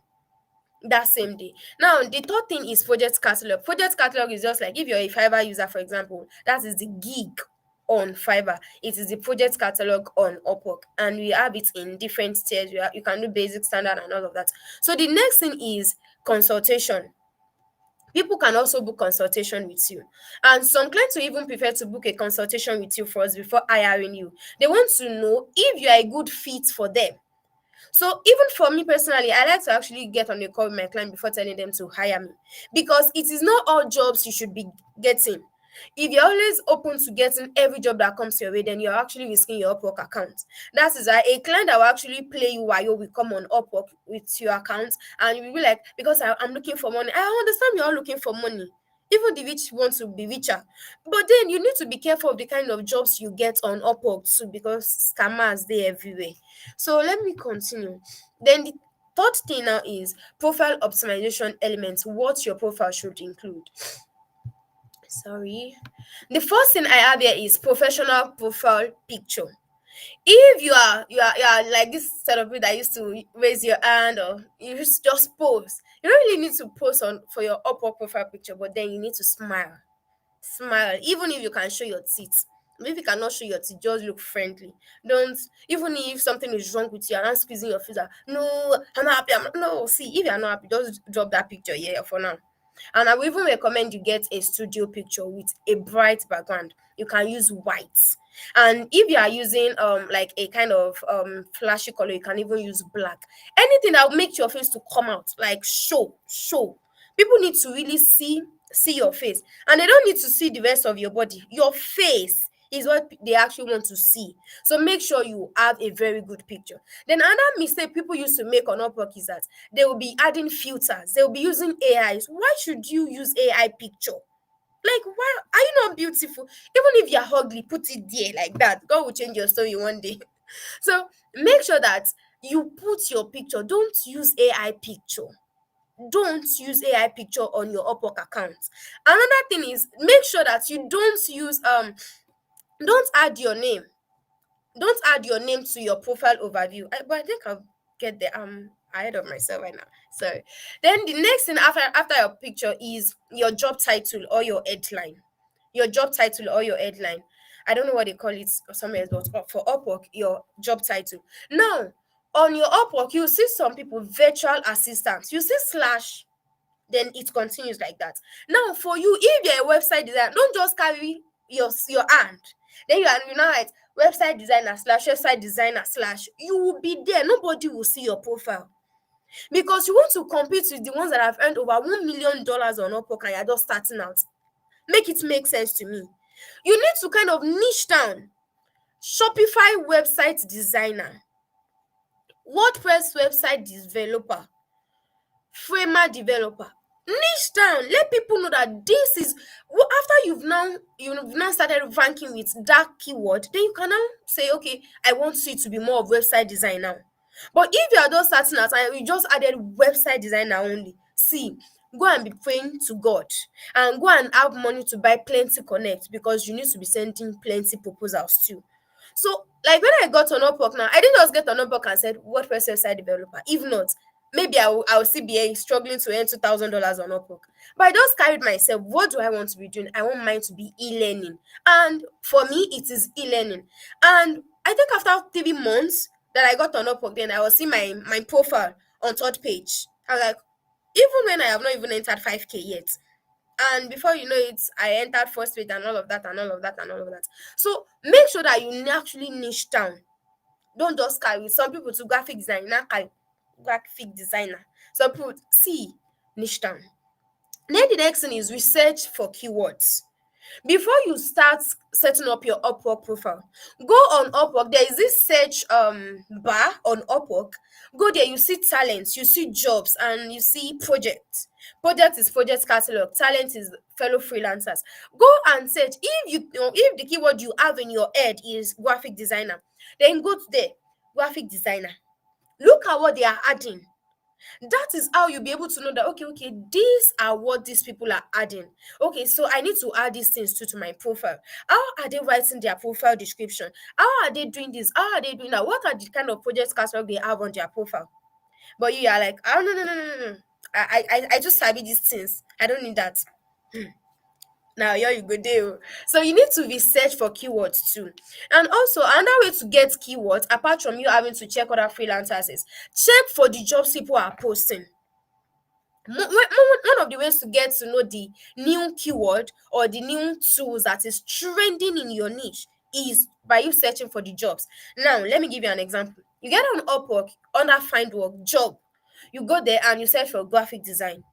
Now look at what the ones posting jobs are adding. Most likely you'll find something new. Once you've seen it, go and add it to your profile too. And I'll tell you this for free. Always make sure you're always researching for keywords every week, because new keywords are coming out every week, every month. Some of you, the last time you updated your profile was 1 month ago, 2 months ago, and now look and check that your profile is now in page 7. Is nobody's fault. Now, the next thing is, I said your title, client perspective. I said your title should immediately tell clients exactly what problem you can solve for them. Let them know what you can solve for them. Immediately they are seeing it, let them understand. Now, the next thing is your structured overview or bio. I added bio so you can quickly understand. Now, just like when you're writing LinkedIn content you want to post, they tell you start with an hook. Start with hook. The same way on Upwork, start with hook. Don't go and write your name. Some of you now say, I am Deborah Olatunji. I'm this and that. Who your story help? Like this client literally are looking for someone to help them with their thing. Look for something to grab them first before you start saying the story of your life down. Don't start it. And it is even wrong to even add your name to your Upwork bio, because they don't actually need your name. Your name is on your profile card where that your picture is. Beside it, your name is there and your location. So if you are still having your name there, go and remove it, because it is not actually needed. Any client that is interested is seeing your name actually. So start with hook. Then next thing is share past work. Your experience. What have you done before? What are the things you can do? Describe your services. Let people know what you can do, what you can offer. What are the things they will get when they hire you? Why should they even hire you? Why are you even the best? Explain your process on your bio, on your overview. It should be more of what your clients will get than your story. Some people now be like, I have 10 certificates, I have done this, I have done that, I have done that. And some people will still carry testimonials, reviews too. They come and add it in their profile overview. Why? And tell me why you are adding your overview to your. You don't actually need that. There's a section for that on Upwork, work history. It is down there. So why should you now come and add that there? No, you don't need to actually add that. There's a section for testimonial. There's a section for reviews too. So make sure you work on all of these things for your overview. Then the next thing is specialized profile. On Upwork, you have two types of profile. One is general profile or all work profile, then specialized profile. For specialized profile, you have two. You can have two. So let's say you're a website designer, for example, and you have so much knowledge about CMS website development, then you can have one for that. Let's say you are very good with Shopify too. You can actually add e-commerce development too. That is how you have to. And for me, I always tell my people something that put your best foot forward.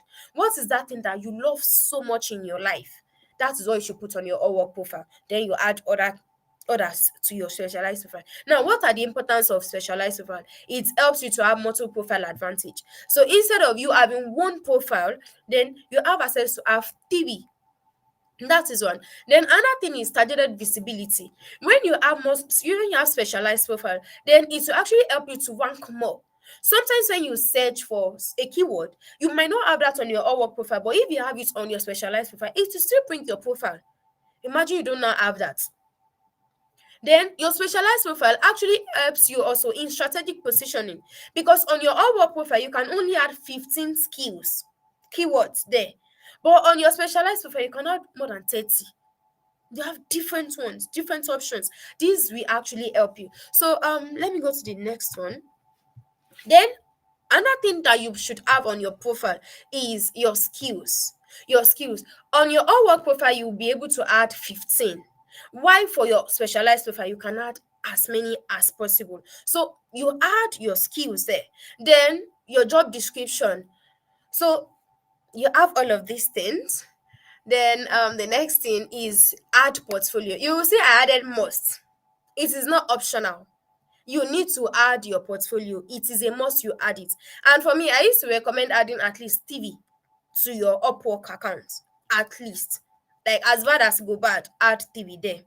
As bad as go bad, add TV there. So now why do you need to add your portfolio? It is just it will actually help you to showcase your work. Okay, on your profile you added that I can design WordPress website for you. Can I see what you've done? Can I see it? And Upwork will even tell you there's a section on Upwork portfolio where you can even add link. So you said you can do it. Okay, add it. Let me see it too. I have seen many times when clients will come to me and they'll be like, this particular type of website on your portfolio is what I want. And I'll tell you this, and we started talking. Sometimes, even if a client is asking me for sample, sometimes I'll be like, I have them on my portfolio section on Upwork. You can check it there. So there are just so many reasons why you need to add your portfolio. So now, if you say, I'm a newbie, I have not worked for any client before, I have not done this, I have not done that, go on any job platform, go on Upwork, try one project there, do it and use it for yourself. Simple as that. Now, the next thing is on your portfolio, you need to still be strategic. Your portfolio will tell you to add keywords, to add skills too. That keyword you want to rank on your account, pack them there. Just five. So you need to make sure that you strategically put these keywords there. Because one thing I want you to know is Upwork is a platform that works based on SEO. So if you actually understand SEO, you'll be able to understand how to rank so well on Upwork, position yourself so well on Upwork. Then I said for the description of your portfolio, explain your process, talk about the tools, the results you've gotten, add all of those things on your portfolio. And if you're looking for how to get a better portfolio too, Global Mavic can actually help you too. So you see, we got you covered here. Then another thing you need to add to your Upwork profile is your testimonial. Now, one reason why you need testimonial, it helps clients to build trust in you. When they see testimonial, they're like, okay, he has done this before. Okay. So even if that client is not even on Upwork, maybe you got clients on LinkedIn, on Facebook, or whatever, if they have an active LinkedIn account, request for testimonials and it's start showing on your Upwork account. So you have that. Then another thing is Upwork reviews. Upwork reviews. It is actually important to have Upwork reviews on your account. And I would like to say something here. Many people actually get this part wrong. If you want to buy Upwork review, don't go and buy Upwork review of $10, $20. I won't even recommend you to even buy now, because you can buy Upwork review and you lose your account just by buying. Imagine you bought review of $10 that worth 36K now. Those are selling it. And at the end of the day, that 36K will not help your account. So instead of carrying that 36K to go and buy that, why don't you use your money to go and eat? carry yourself out and spend that 30K on yourself. So if at all you're thinking of buying Upwork review, see, at least have $50. If you don't have $50, don't kukuma buy. Don't bother to buy at all. But instead of you now thinking of, I want to go and look and save $50, you can even buy that review and you will still lose your account. It happened to someone before. Bought the review $50 and the account is gone. So instead of doing all of that, why don't you just look for someone or go and beg someone you're working for? Maybe you are working for someone on LinkedIn, whatever. Tell the client, please come and hire me on Upwork. I did it too then. I got the client on Facebook and I told the client, please come and hire me on Upwork. And she paid $1,000. She gave me reviews and that was it. So that's that for that. That's that for that. Let me just move because I have just 5 minutes now. The next thing, okay, I said add certification and education. So if you are certified, maybe you have your certificates from Udemy, from Coursera, from add it to your account too. And your education, if you have your master's, your PhD, your MSc, add them to your Upwork account, but don't go and lie there. Many people, you now see them, you say Harvard University. There was this one said, help me check I was not seeing Harvard University. I was not asking the best, have you actually went to Harvard University? Online or offline? He said no. I said, you're not a senior man, no. Now, why do you have to actually do that? Because can you prove it? Anything you can't prove, don't add it to your account. Some of you too, you be in Nigeria, you can't even speak French, even if they are doing calls, and you go and add French, conversational, Dutch, conversational. Like, who do you want to impress? You don't have to add all of those things because you can't prove it. Imagine a German client now comes to you and let us talk in German. You're not like, no, let us chat. No, the client is like, you said conversational. Why do you have to add all of that? You don't need to add all of that though. So that. Then the last but not the least is, no, I said complete your profile to 100%. Complete your profile to 100%.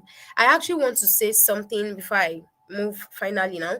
On your Upwork account, we have 4 levels or 4 status. The first one is rising talent. For rising talent, the requirement is for you to complete your profile to 100%. For top rated, you need to earn at least $1,000 in space of 16 weeks. That is 4 months. 4 months, that is 16 weeks. Then you must have at least 190% job success score. You get job success score when you're able to complete up to 2 to 3 jobs for different clients, and they all gave you 5 stars. Another thing is, it is easy for your job success score to come down than for you to rank, to come up.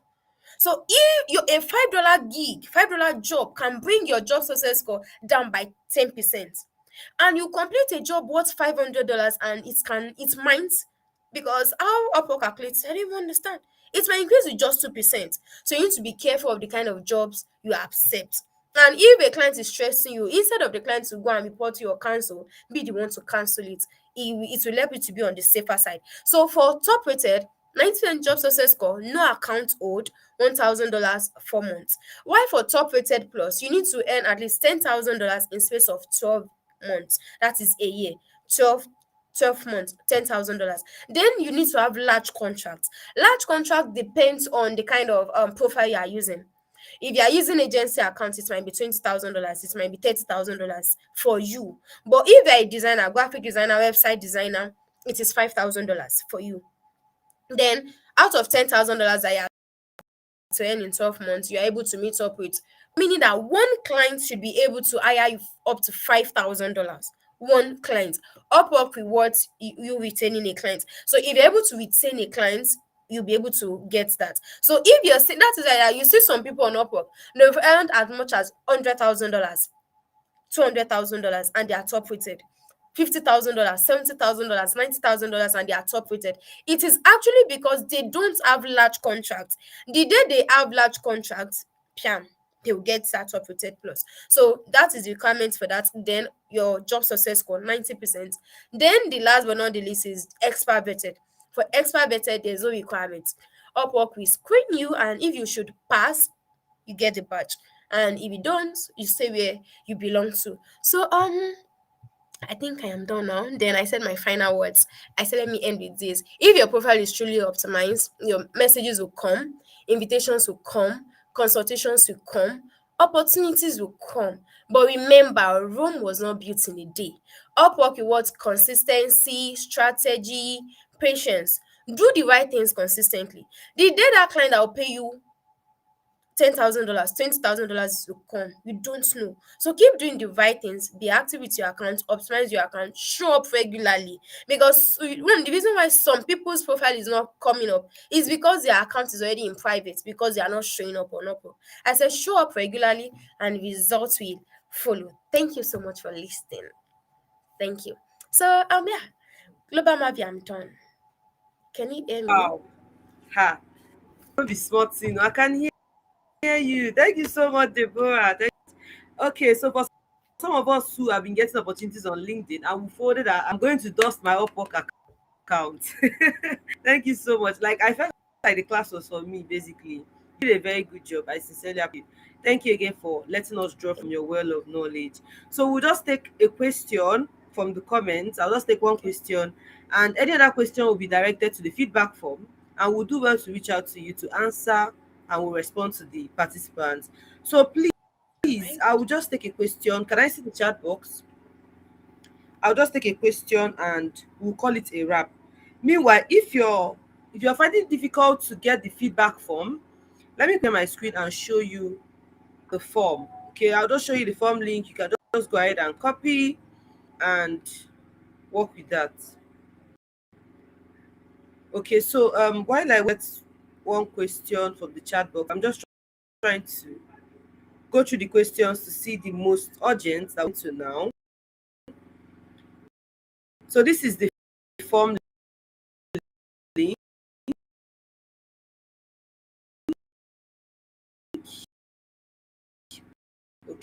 Okay, here is the form link, so you can go ahead and place the slides used in this webinar will all be shared to you when you join the WhatsApp group from this week to learn more about virtual assistants, how to shop on Upwork. You want to join sessions like this, please go ahead and fill the form. All right, so from the form you'll be able to join the WhatsApp group where we're going to be sharing your certificate to be attached there in the WhatsApp group. The free materials, the slides from today's class, everything will be dropped there on the WhatsApp group. So please fill the form so we can be able to get your feedback and as well that send the free materials to you. Okay, so now I want to just go through. So someone asked a question, Deborah. Let's take this question real quick and we'll call it a wrap. Thank you so much for your time again.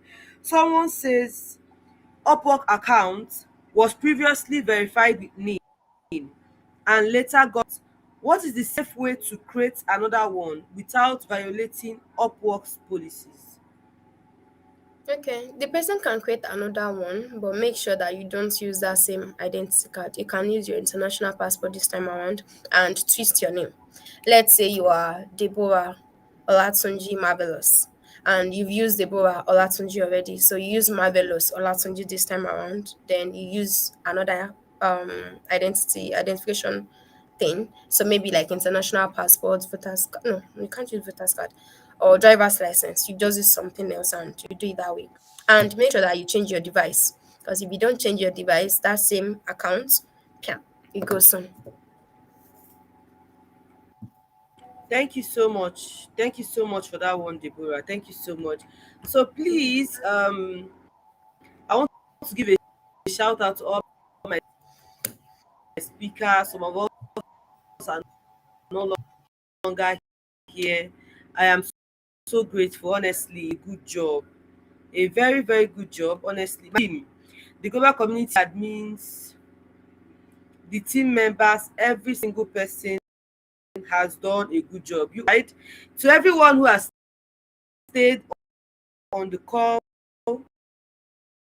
live till now, I have tons of free materials for you. Materials that include the slides from today's webinar, materials that include simple tasks you can do to build up your portfolio, materials that include step-by-step links and steps you can use to optimize your LinkedIn. We have a material that contains about 150 LinkedIn content ideas documents. We have tons of free materials for you. All I need you to do is to fill out the feedback form on my screen. Go ahead and fill the form, and from the form you can be able to join the WhatsApp group where these free materials will be shared. If you want to join my community, the community link is on the form as well, is attached to the form as well. And I have a portfolio class where you can go through to learn how to create a portfolio on your own. That link is attached to the form as well. If you want me to create your portfolio for you, of course I can get that done as well.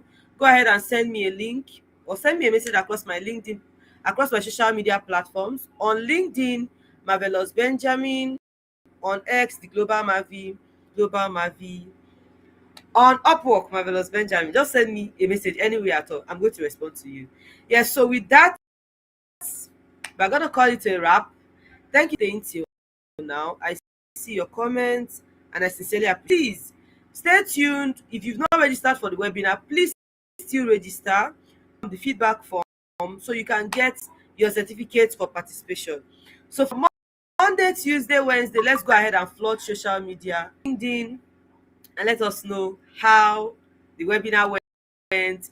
Tell us everything, what you learned from the webinar, and flaunt your certificate. It's not easy spending 3 hours to gain knowledge, and I know that with all we've learned, if we put practice in place, we are going to be able to gain clarity more and scale in 2026.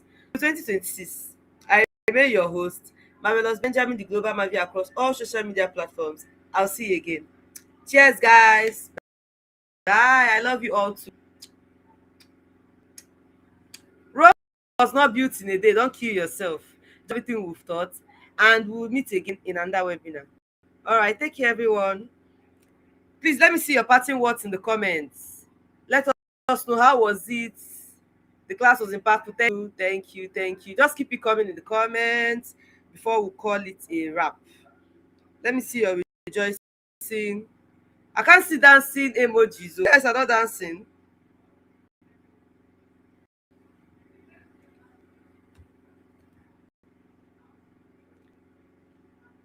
All right.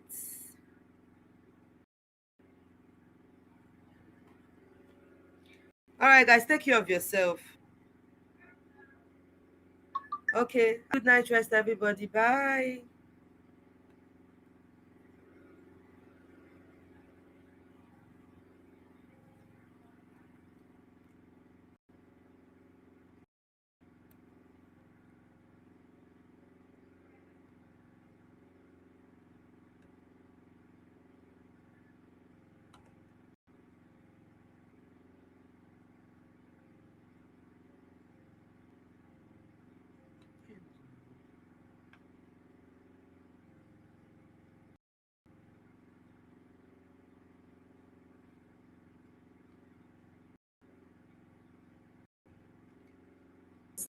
Start on that session. You don't want to go.